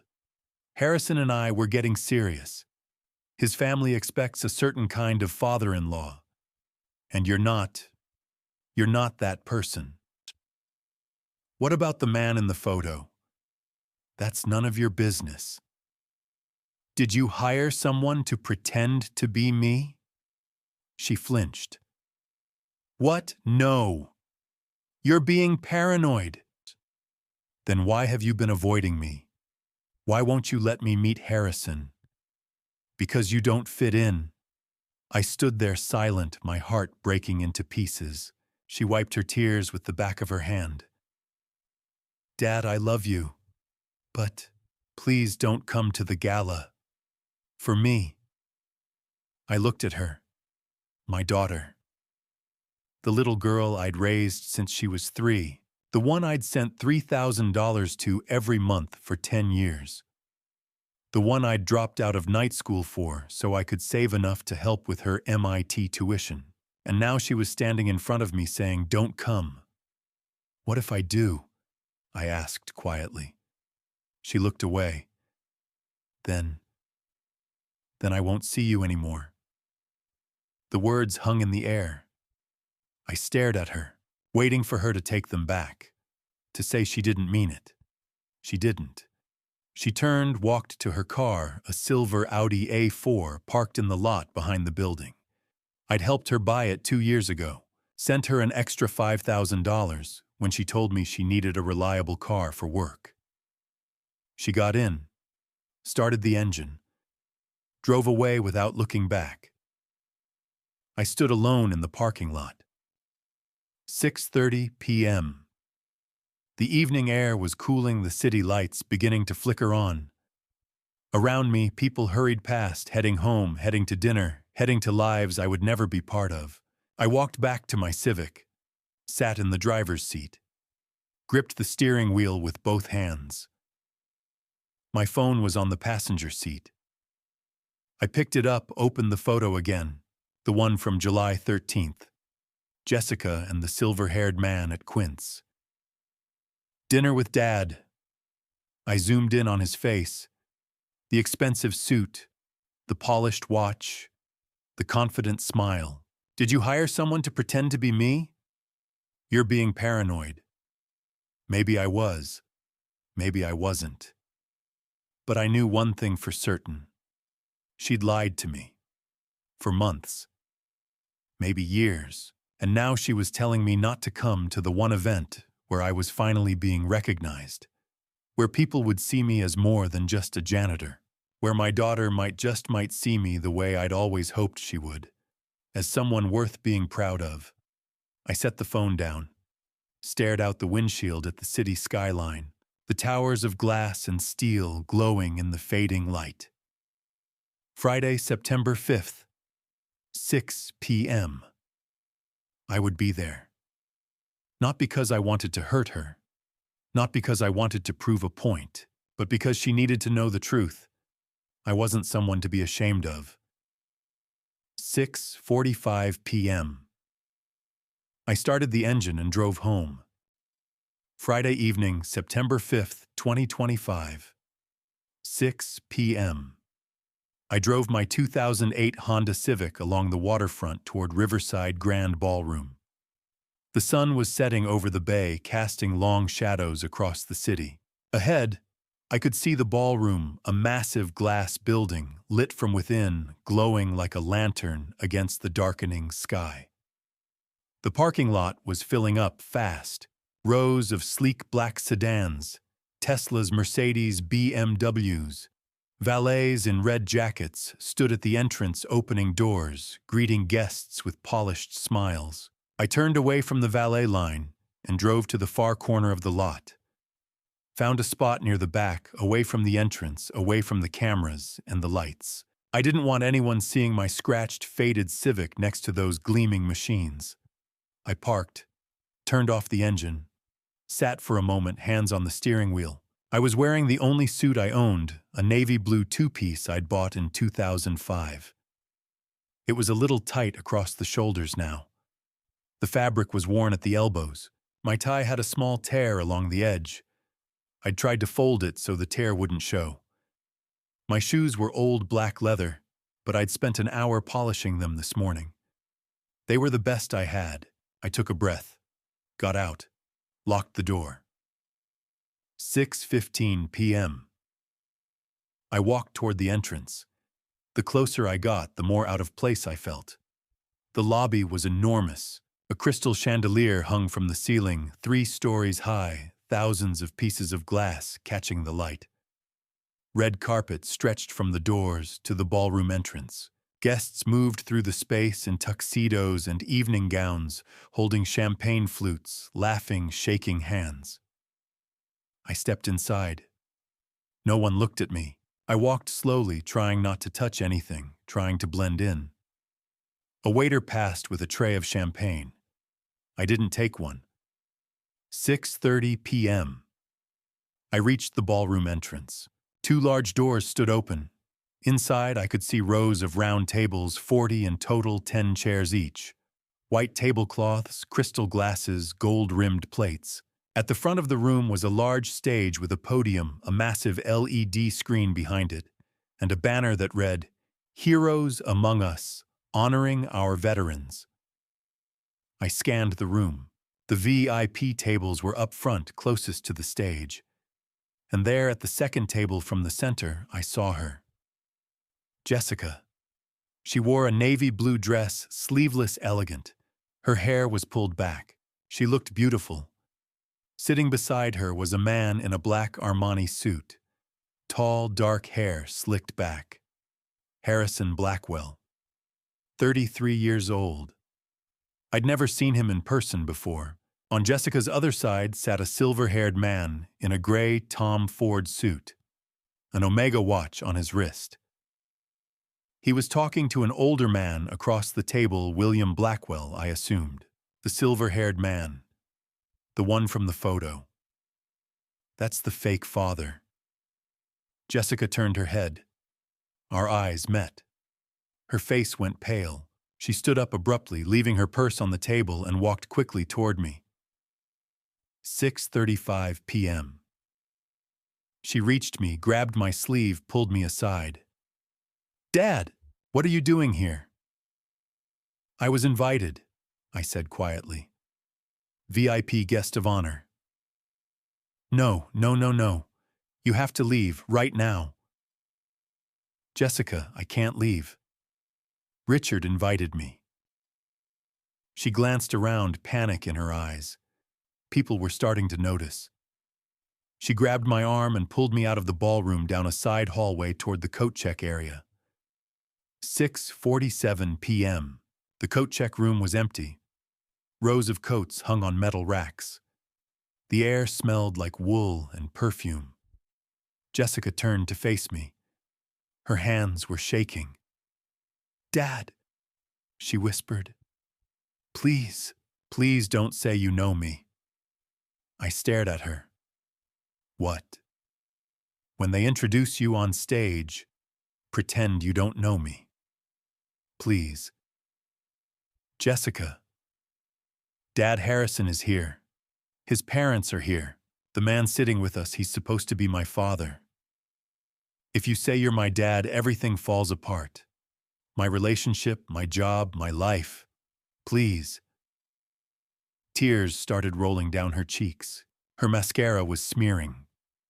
I looked at my daughter, the little girl I'd raised, the woman I'd sacrificed everything for. "You want me to pretend I don't know you?" She sobbed. "Just tonight. After tonight we'll talk. I promise.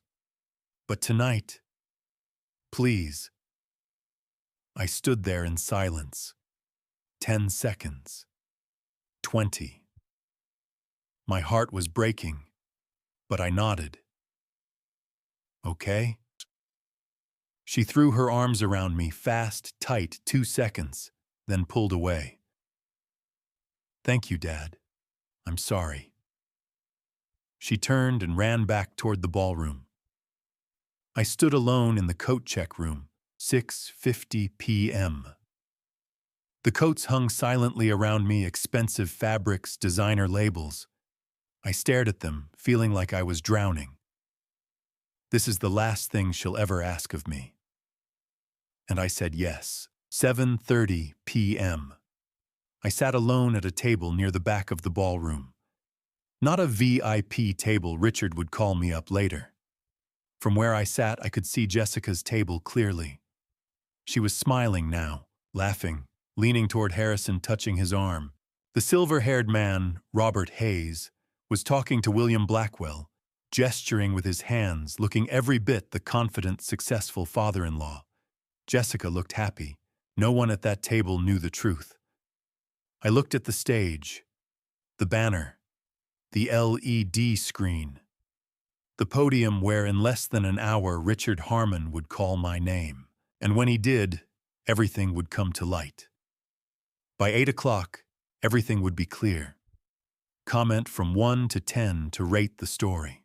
This story contains dramatized elements to make it easier to tell. Not your thing, feel free to exit now.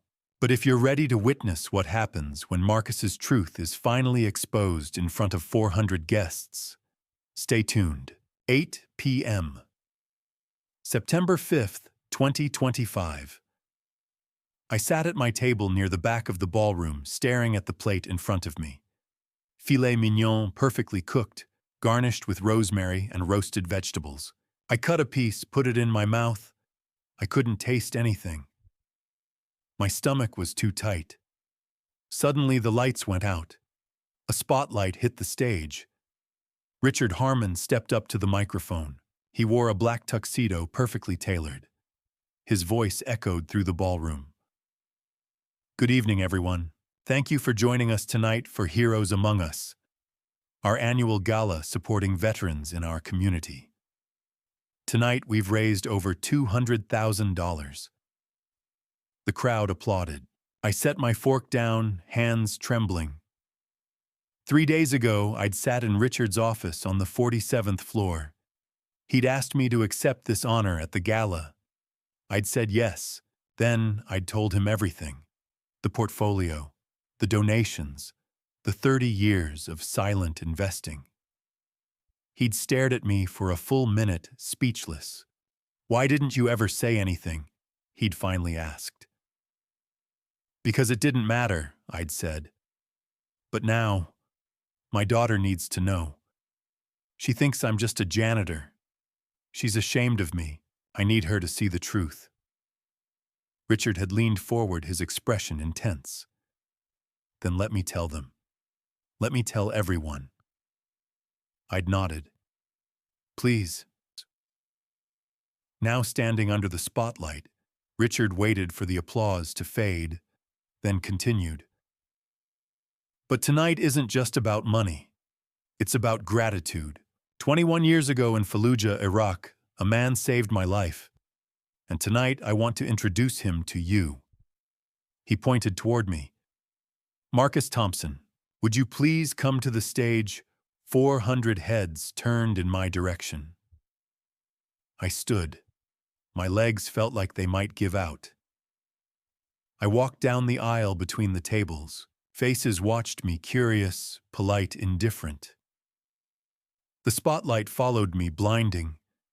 I kept my eyes on the stage, focused on each step. My heart hammered in my chest. I climbed the stairs. Richard met me at the top, extended his hand. I shook it.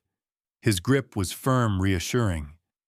He leaned close, whispered, "You okay?" I nodded. He turned back to the microphone. March 15th, 2004. Our convoy hit an improvised explosive device outside Fallujah. The Humvee caught fire. I was trapped in the back seat, my leg pinned under twisted metal. Smoke filled the cabin. The heat was unbearable. I thought I was gone. The LED screen behind us lit up. A photograph appeared. Me. 1995. Marine Corps dress uniform. 28 years old. Crew cut. A bronze star medal pinned to my chest. I looked young. Strong. A lifetime ago. Richard continued. Gunnery Sergeant Marcus Thompson pulled me out. He took shrapnel in his shoulder doing it. He saved my life while risking his own. And do you know what he did after that? The audience was silent. He went back to work. No fanfare, no ceremonies. Well, he did receive a Purple Heart, but he never mentioned it. For 21 years, I searched for him. Last year, I finally found him. He was working the night shift at my company, mopping floors, the audience murmured. I felt every eye in the room on me. Richard pressed a button on the remote in his hand. The LED screen changed. But 3 days ago, Marcus told me something I never expected. A new image appeared. A screenshot of an investment app. The account name read M. Thompson. Below it, in large, bold numbers, portfolio value $8,743,267.43. The audience gasped. Whispers rippled through the ballroom. Richard smiled. Why, Marcus Thompson built this portfolio from a $5,000 discharge check over the last 30 years. A self-taught investor. He lives in a modest apartment in the Tenderloin. Drives a 2008 Honda Civic. Works as a janitor cleaning floors at night.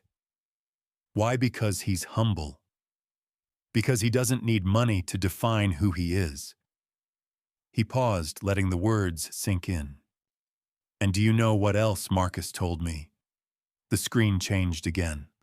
A list of donations appeared. SF Veterans Community Center, $250,000 Wounded Warrior Project. $150,000 Bay Area Homeless Veterans Fund, $200,000. total $600,000. Richard's voice rose, filling the ballroom. Marcus has donated $600,000 to veteran causes over the past decade, anonymously. Until tonight, no one knew. Not his co-workers, not his friends, no one. The entire ballroom erupted. 400 people stood clapping, cheering. The sound was deafening, crashing over me like a wave. I stood on the stage, frozen. The spotlight was hot on my face. The applause pounded in my ears. I looked out into the crowd, searching. Jessica. I found her. She was still sitting at the VIP table, the only person not standing. Her face was completely white, drained of all color. Her hands gripped the edge of the table so hard her knuckles were pale. Harrison sat beside her, half standing, staring at her with confusion and concern written all over his face. William and Eleanor Blackwell were on their feet, applauding enthusiastically, smiling broadly, and beside Jessica, David Torres, the man pretending to be Robert Hayes. He sat perfectly still, his face, rigid jaw clenched tight. Jessica's eyes met mine across the ballroom. For a moment, everything else disappeared. I saw it all in her expression. Shock, disbelief, horror, shame. "You'll embarrass me," she'd said 3 days ago. "You're just a janitor. You clean toilets." And now 400 people were giving me a standing ovation. The applause continued for what felt like an eternity. Richard stood beside me, hand on my shoulder, smiling, waiting patiently for the crowd to settle. Slowly, the clapping died down. People began to sit. The murmurs faded. Richard raised the microphone again. His voice was quieter now, more serious. "But there's more," he said. "Marcus did something even more extraordinary." I turned to him, confused. "What else?" 8:40 p.m. September 5th, 2025.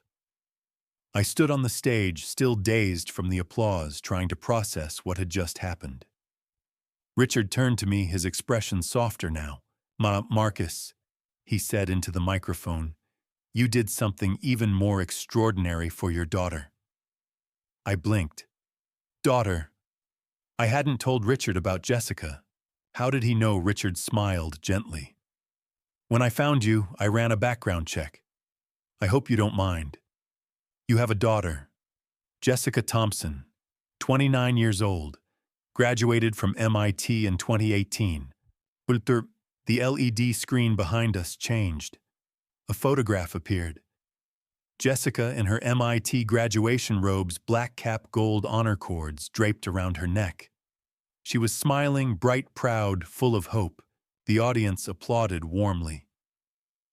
I looked down into the ballroom, searching for her. Jessica stood abruptly, her hands flying up to cover her face. Richard continued, "But here's what moved me most. Marcus, you set up a scholarship fund." The screen changed again. Anonymous MIT Scholarship Fund for low-income students. Total contributions, $280,000 over 10 years, 2015 to 2024. Richard's voice filled the ballroom. This fund has helped 12 students attend MIT. Students who couldn't afford the $60,000 annual tuition. Students like... He paused. Jessica Thompson. The audience erupted in applause, louder this time, sustained and heartfelt. I looked down at Jessica. She collapsed back into her chair, her face buried in her hands. Harrison leaned toward her, saying something I couldn't hear. She shook her head violently. Richard smiled at me, then turned back to the crowd. Marcus funded his own daughter's education anonymously, so she would never feel indebted to him. That, ladies and gentlemen, is love. More applause. I stood frozen, my throat tight. I hadn't wanted anyone to know about the fund. I'd set it up through Richard's company years ago, asked him to manage it quietly. I'd never tracked the details. I'd trusted him. Richard's expression shifted. His smile faded. His voice grew serious. "But," he said slowly. Tonight I also need to address something difficult. I turned to him confused. Sir. He waved a hand toward the side of the stage. A woman walked out. Mid-40s, black suit, her hair pulled back in a tight bun. She carried a folder in one hand and took the microphone Richard handed her. Good evening, she said, her voice calm and professional. I'm Margaret Walsh, legal counsel for this scholarship fund. As part of our annual audit, we discovered an irregularity in the MIT Scholarship Fund. The audience went silent. Margaret opened the folder. Over the past 3 years, $108,000 was withdrawn from the fund without authorization. The murmurs started immediately, low, uncertain rippling through the ballroom. The LED screen changed again. A bank statement appeared. Withdrawals $3,000 per month times 36 months equals $108,000, period, January 2022 to December 2024. Margaret continued. We traced the withdrawals. The money was transferred into an account owned by Jessica Thompson. Gasps. I felt the floor tilt beneath me. What? I whispered. Margaret glanced at me briefly, then back at the audience. The withdrawals match Ms. Thompson's rent payments for her apartment in the Marina District, $4,500 per month. $3,000 from the scholarship fund, $1,500 from another source. The screen changed once more. A lease agreement appeared. Jessica Thompson, $1,200. Marina Boulevard, San Francisco monthly rent. $4,500 lease start date. January 1st, 2022. I stared at the screen. The numbers blurred. I looked down at Jessica. She was standing now, her face flushed bright red, tears streaming down her cheeks. Harrison stood beside her, his hand on her shoulder. His expression caught between confusion and alarm. William and Eleanor Blackwell stared at her, their faces frozen in shock. David Torres, Robert Hayes, sat perfectly still, like a statue, his jaw clenched tight. Margaret's voice cut through the noise. To be clear, Marcus Thompson did not authorize these withdrawals. Ms. Thompson had access to the fund through a shared banking app Mr. Thompson had set up years ago to send her monthly support payments. She used that access to withdraw money from the scholarship fund without his knowledge or consent. The ballroom erupted in whispers. Heads turned. People stared at Jessica, at me, at the screen. I grabbed the microphone from Margaret, my hand shaking. My voice cracked. I didn't know about this. The words sounded hollow, weak. Richard placed a hand on my shoulder, his grip firm. Marcus, I'm sorry, but this fund requires transparency. We had a legal obligation to disclose this. I nodded numbly. My chest felt like it was caving in. I looked down at Jessica again. She was sobbing now openly, her shoulders shaking. Harrison stood beside her, his hand still on her shoulder, but his expression had changed, confusion, hardening into something colder.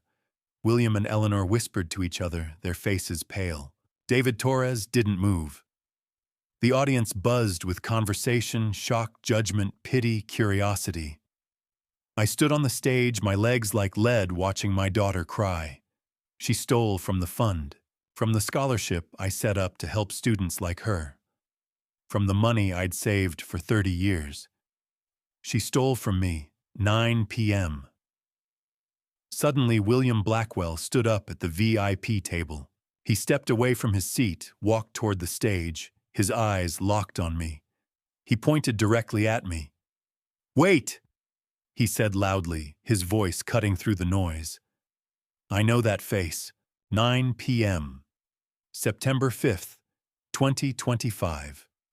William Blackwell stepped onto the stage without asking permission. He didn't look at Richard. He didn't acknowledge the audience. He walked straight toward me, his eyes locked on my face. He stopped 2 feet away, stared at me. Gunnery Sergeant Thompson. I blinked. Sir? Gunnery Sergeant Marcus Thompson, Camp Pendleton, 1990. Charlie Company. You trained me. I looked at his face.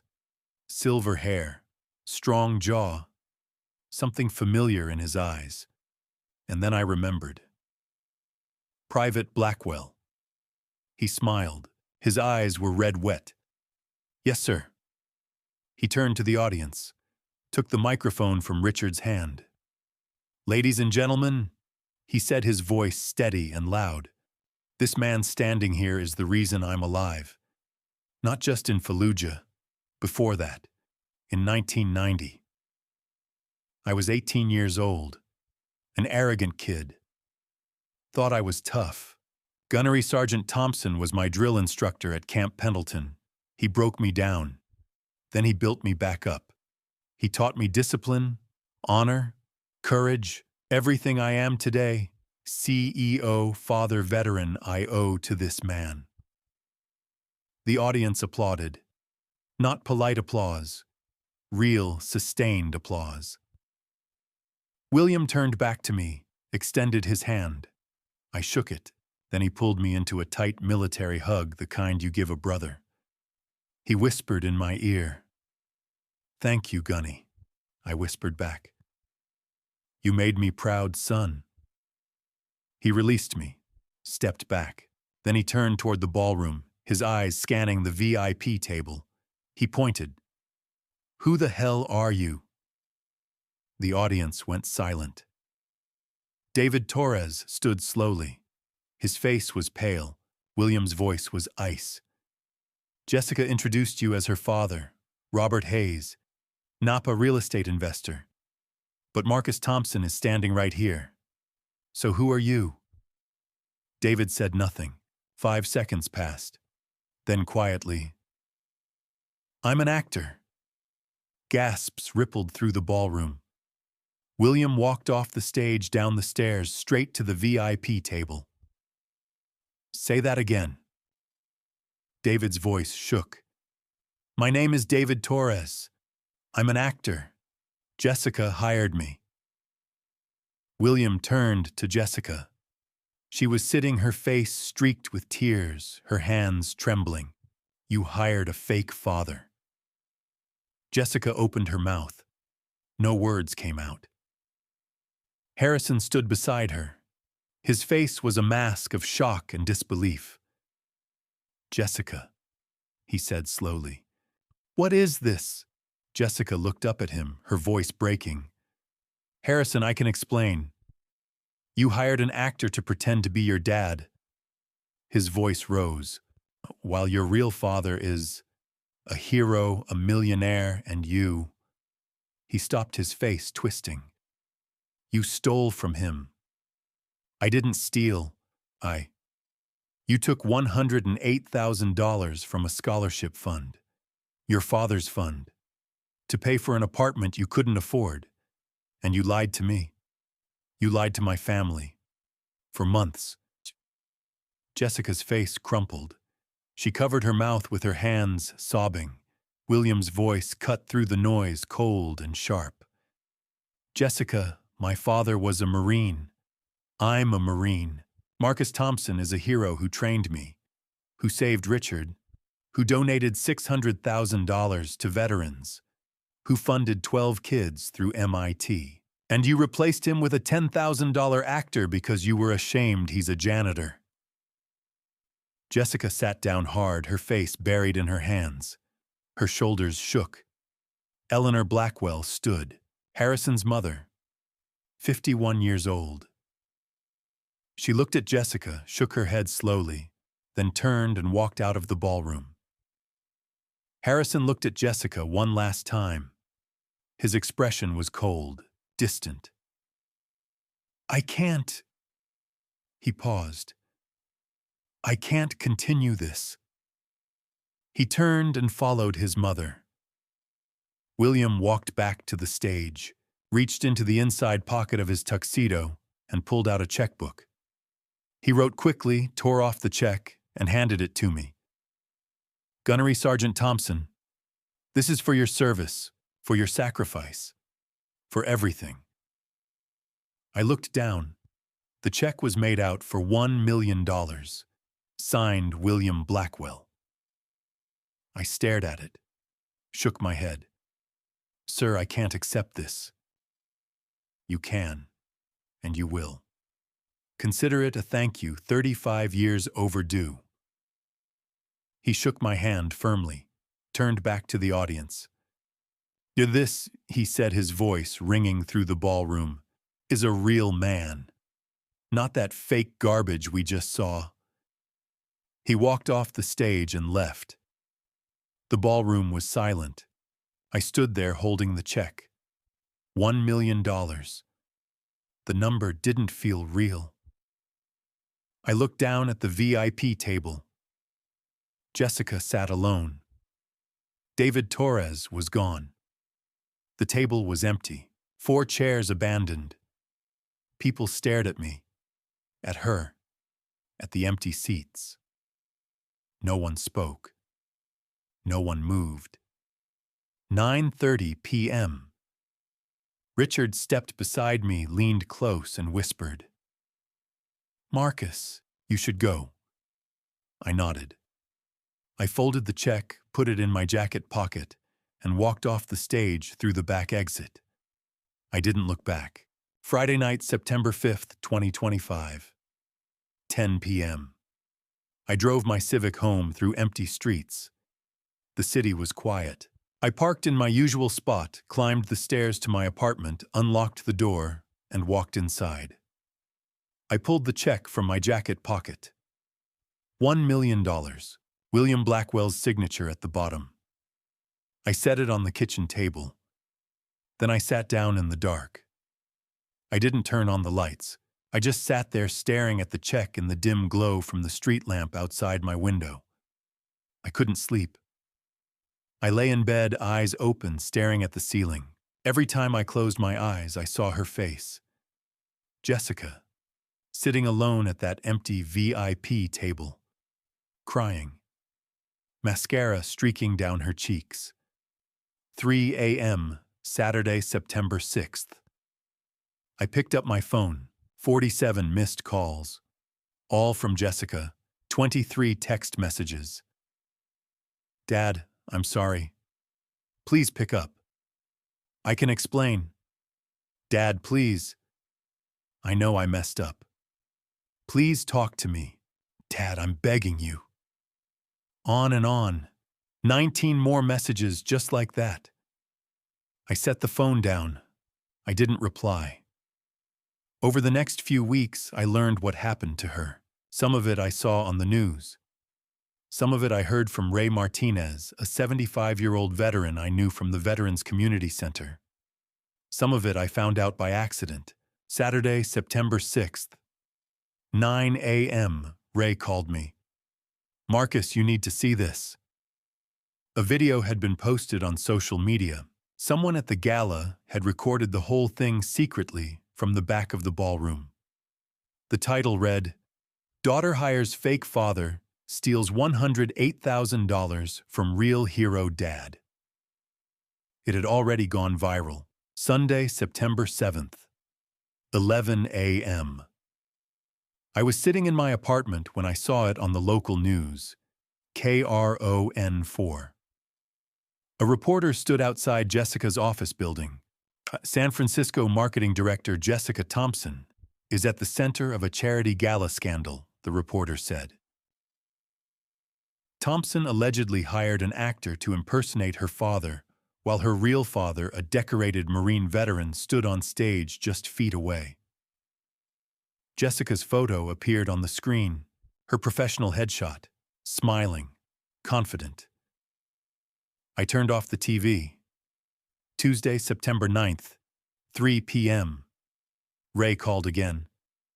"Marcus, I saw the news. That's your daughter." "Yes." "She's getting attacked online, man. Bad. The video's at 5 million views now. Comments are brutal." I said nothing. Ray continued. People are calling her every name in the book, saying she's ungrateful, saying she deserves everything that's coming to her. Tuesday, September 9th, 5 p.m. Ray called back. They fired her. Her company. I heard it from a friend whose kid works there. She's out. Monday, September 15th. I received an email from the property management company that owned Jessica's Marina District apartment. They'd sent it to me because I was listed as her emergency contact. Ms. Thompson currently owes 3 months' rent totaling $13,500. An eviction notice has been filed. Please contact us immediately to resolve this matter. I stared at the email for 10 minutes. Then I closed my laptop. Saturday, September 20th. I opened social media. I rarely used it, but I wanted to see if Harrison had said anything. He had. A post. Public. Posted 2 hours earlier. Sometimes you discover people aren't who you thought they were. Moving forward. The photo showed Harrison alone. Hiking somewhere in Marin. No mention of Jessica, no explanation. Just that. Moving forward. Wednesday, September 25th. Ray called. Marcus, I saw her. Where? At the VA food bank. She was in line picking up groceries. Looked bad, man, really bad. Thin, tired. She didn't see me. I didn't say anything. I gripped the phone tighter. Said nothing. Monday, October 6th. Ray called again. She moved. Out of Marina. I asked around. She's in the Tenderloin now. Studio apartment. $800 a month. Working 2 jobs. Waitressing at some diner. Delivery on the side. I closed my eyes. You okay, Marcus? Yeah. You gonna call her? I don't know. I sat in my apartment that night, looked at my phone, scrolled through the 47 missed calls, all from the same number. My hand shook. I wanted to call her back, but I couldn't. Monday, October 6th, 11 p.m. My phone buzzed. A new text from Jessica. Dad, I'm sorry. I was wrong. I'm not asking you to forgive me. I just want you to know I love you. I stared at the message for a long time. Then I started typing. I love you too. My finger hovered over the send button. 5 minutes passed. Then I deleted it. I set the phone down. Didn't send anything. Monday, October 6th, 11:30 p.m. I picked up the check from the kitchen table. $1 million. I'd kept it there for a month untouched. I drove to the Veterans Community Center, the same place where I'd volunteered for years. The same place where Ray and I drank coffee on Sunday mornings. I walked inside. The director was still there working late in her office. I handed her the check. I want to donate this, I said. She looked at the amount. Her eyes went wide. Marcus, in honor of all who served, I said. She nodded, tears in her eyes. Thank you. I drove home, climbed the stairs, unlocked the door, lay down on my bed, still in my clothes. I stared at the ceiling. Maybe this was how she learned. Maybe this was how she became the person she was supposed to be. Maybe. October 7th, 2025. I started volunteering at the San Francisco Veterans Community Center, 3 times a week. Mondays, Wednesdays, Fridays. 6 to 9 p.m. right after my night shift ended. The center was a low brick building in the Mission District. Veterans came in for meals, for company, for help with paperwork. I served food, stacked chairs, mopped floors, listened to stories from men and women who understood sacrifice. On my second week, I met Ray Martinez. 75 years old, Vietnam veteran, white hair, kind eyes, sitting in a wheelchair. He'd been volunteering at the center for 20 years. One evening, as I stacked chairs, Ray rolled up beside me. "Marcus," he said quietly. "You're the man from the gala, the one with the daughter." "Yes." "Have you talked to her?" "No." "Why not?" I set a chair down. "She chose money over me. She hired a fake father. She stole $108,000. She needs to learn this lesson." Ray was quiet for a moment. Then he leaned forward. "Learn what, Marcus? That her dad abandoned her the same way she abandoned you. Two wrongs don't make a right brother." I didn't answer. October 15th. Ray found me in the kitchen washing dishes. "I saw her again yesterday, at the VA food bank. She asked about you. I told her you're volunteering here." I kept scrubbing. "What did she say?" "Nothing, just nodded. Then she left." My hands were shaking. November 1st. I sat at my kitchen table late at night checking the MIT Scholarship Fund statement on my laptop. I scrolled through the transactions, and then I saw it. Date: October 28th, 2025. Deposit $50. Note: Jessica Thompson. Repayment. I stared at the screen for a full minute. $50. Not much compared to $108,000, but it was something. She was repaying it. My chest tightened.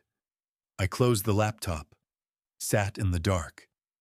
November 15th. Another deposit. Date: November 10th, 2025. Deposit $100. Note: Jessica Thompson. I called Ray. She's sending money to the fund. "I know," Ray said. "She told me. Said she's going to pay back every dollar, even if it takes her the rest of her life." Ray paused. "Marcus, that's your daughter. She's trying." "I know." December 20th. Ray rolled up beside me as I folded donated clothes. "She's working 2 jobs, Marcus. Waitressing at IHOP on Mission. Delivery on the side, riding a bike in the rain. Living in a studio apartment in the Tenderloin, you know that neighborhood. It's rough." I kept folding. "She's eating instant noodles, wearing the same coat every day, and she's sending every spare dollar to that scholarship fund. $850 so far. At this rate, it'll take her 10 years to repay the full $108,000. Ray paused. "But she's doing it, Marcus. She's actually doing it." I looked at the donation board on the wall. Near the top, written in neat black marker, Jessica Thompson. $500 my daughter was changing. December 24th, 2025. Christmas Eve. 6 p.m. The center was nearly empty. I was alone in the kitchen cleaning up when I heard a knock on the side door. I opened it. Jessica stood in the rain. The streetlight behind her cast a yellow glow through the drizzle. Her hair was soaked, plastered to her face. She wore an old gray coat too thin for the weather. Her hands were red from the cold.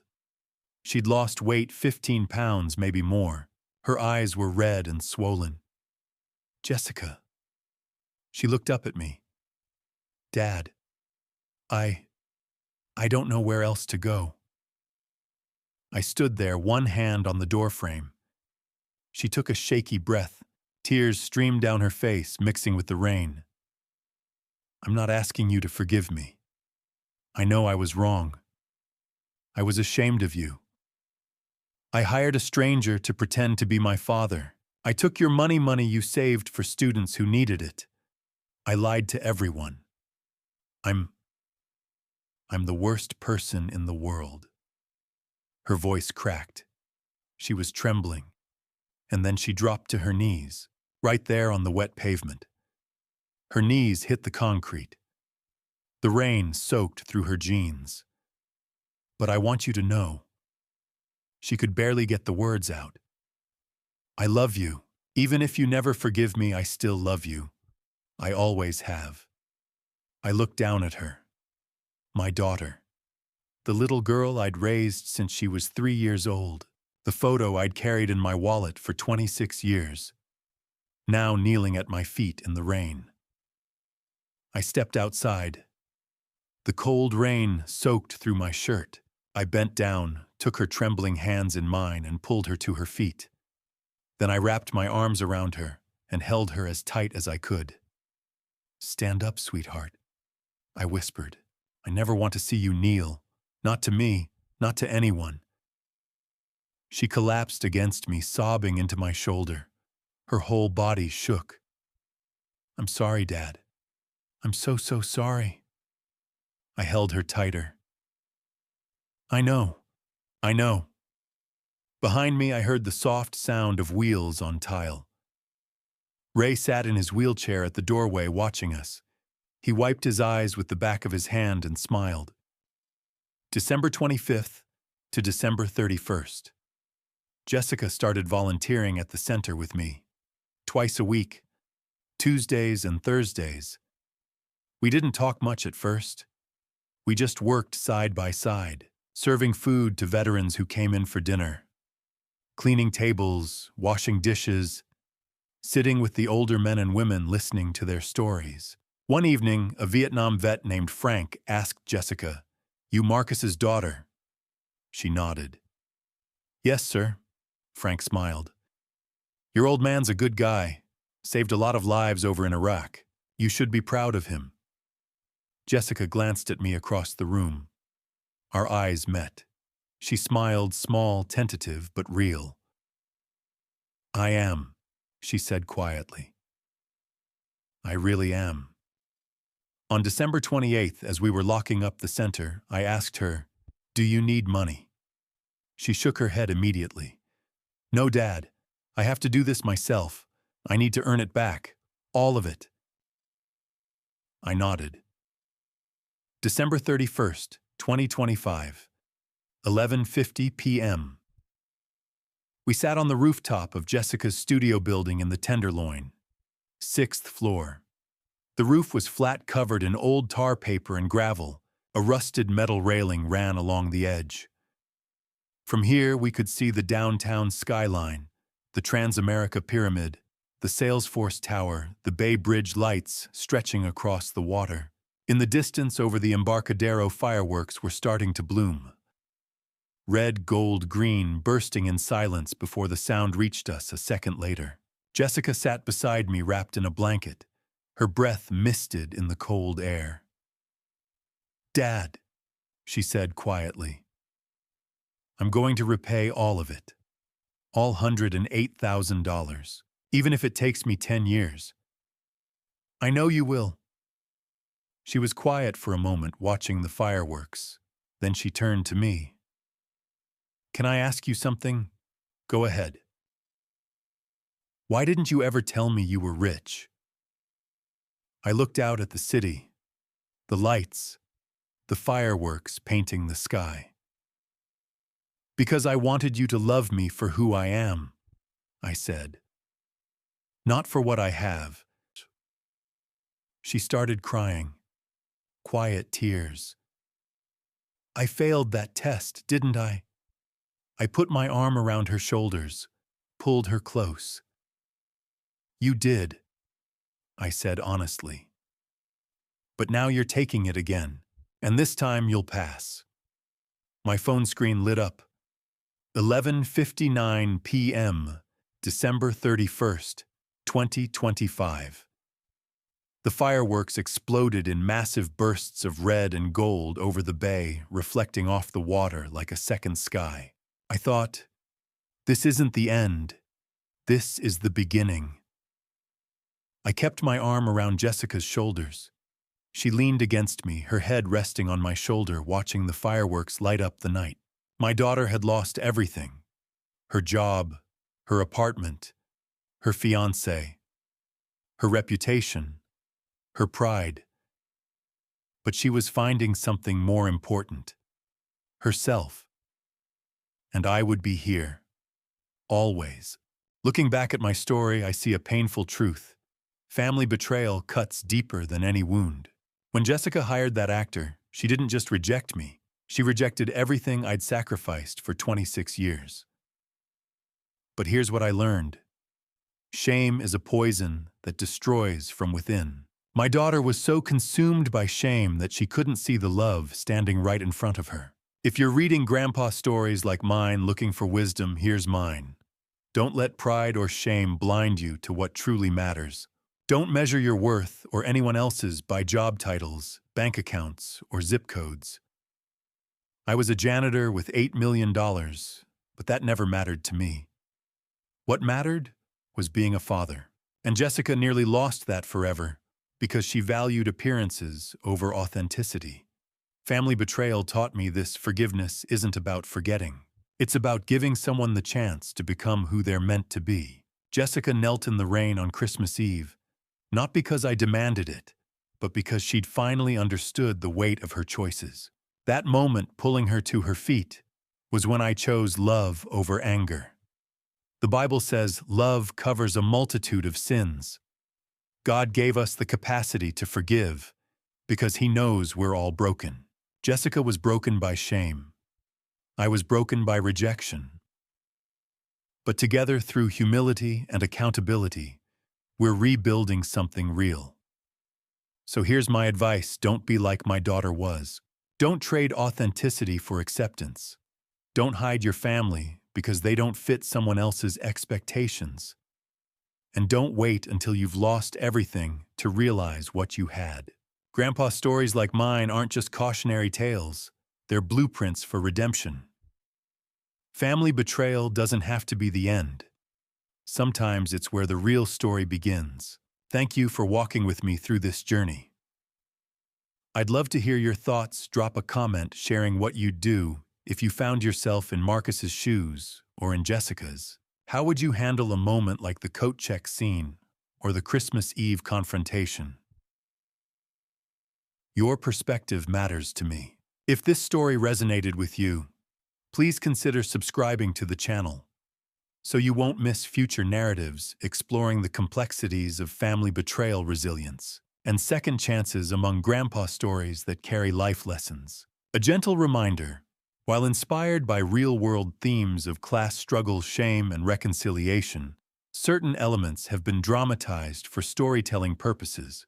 If this content doesn't align with your preferences, feel free to explore other videos that might suit you better.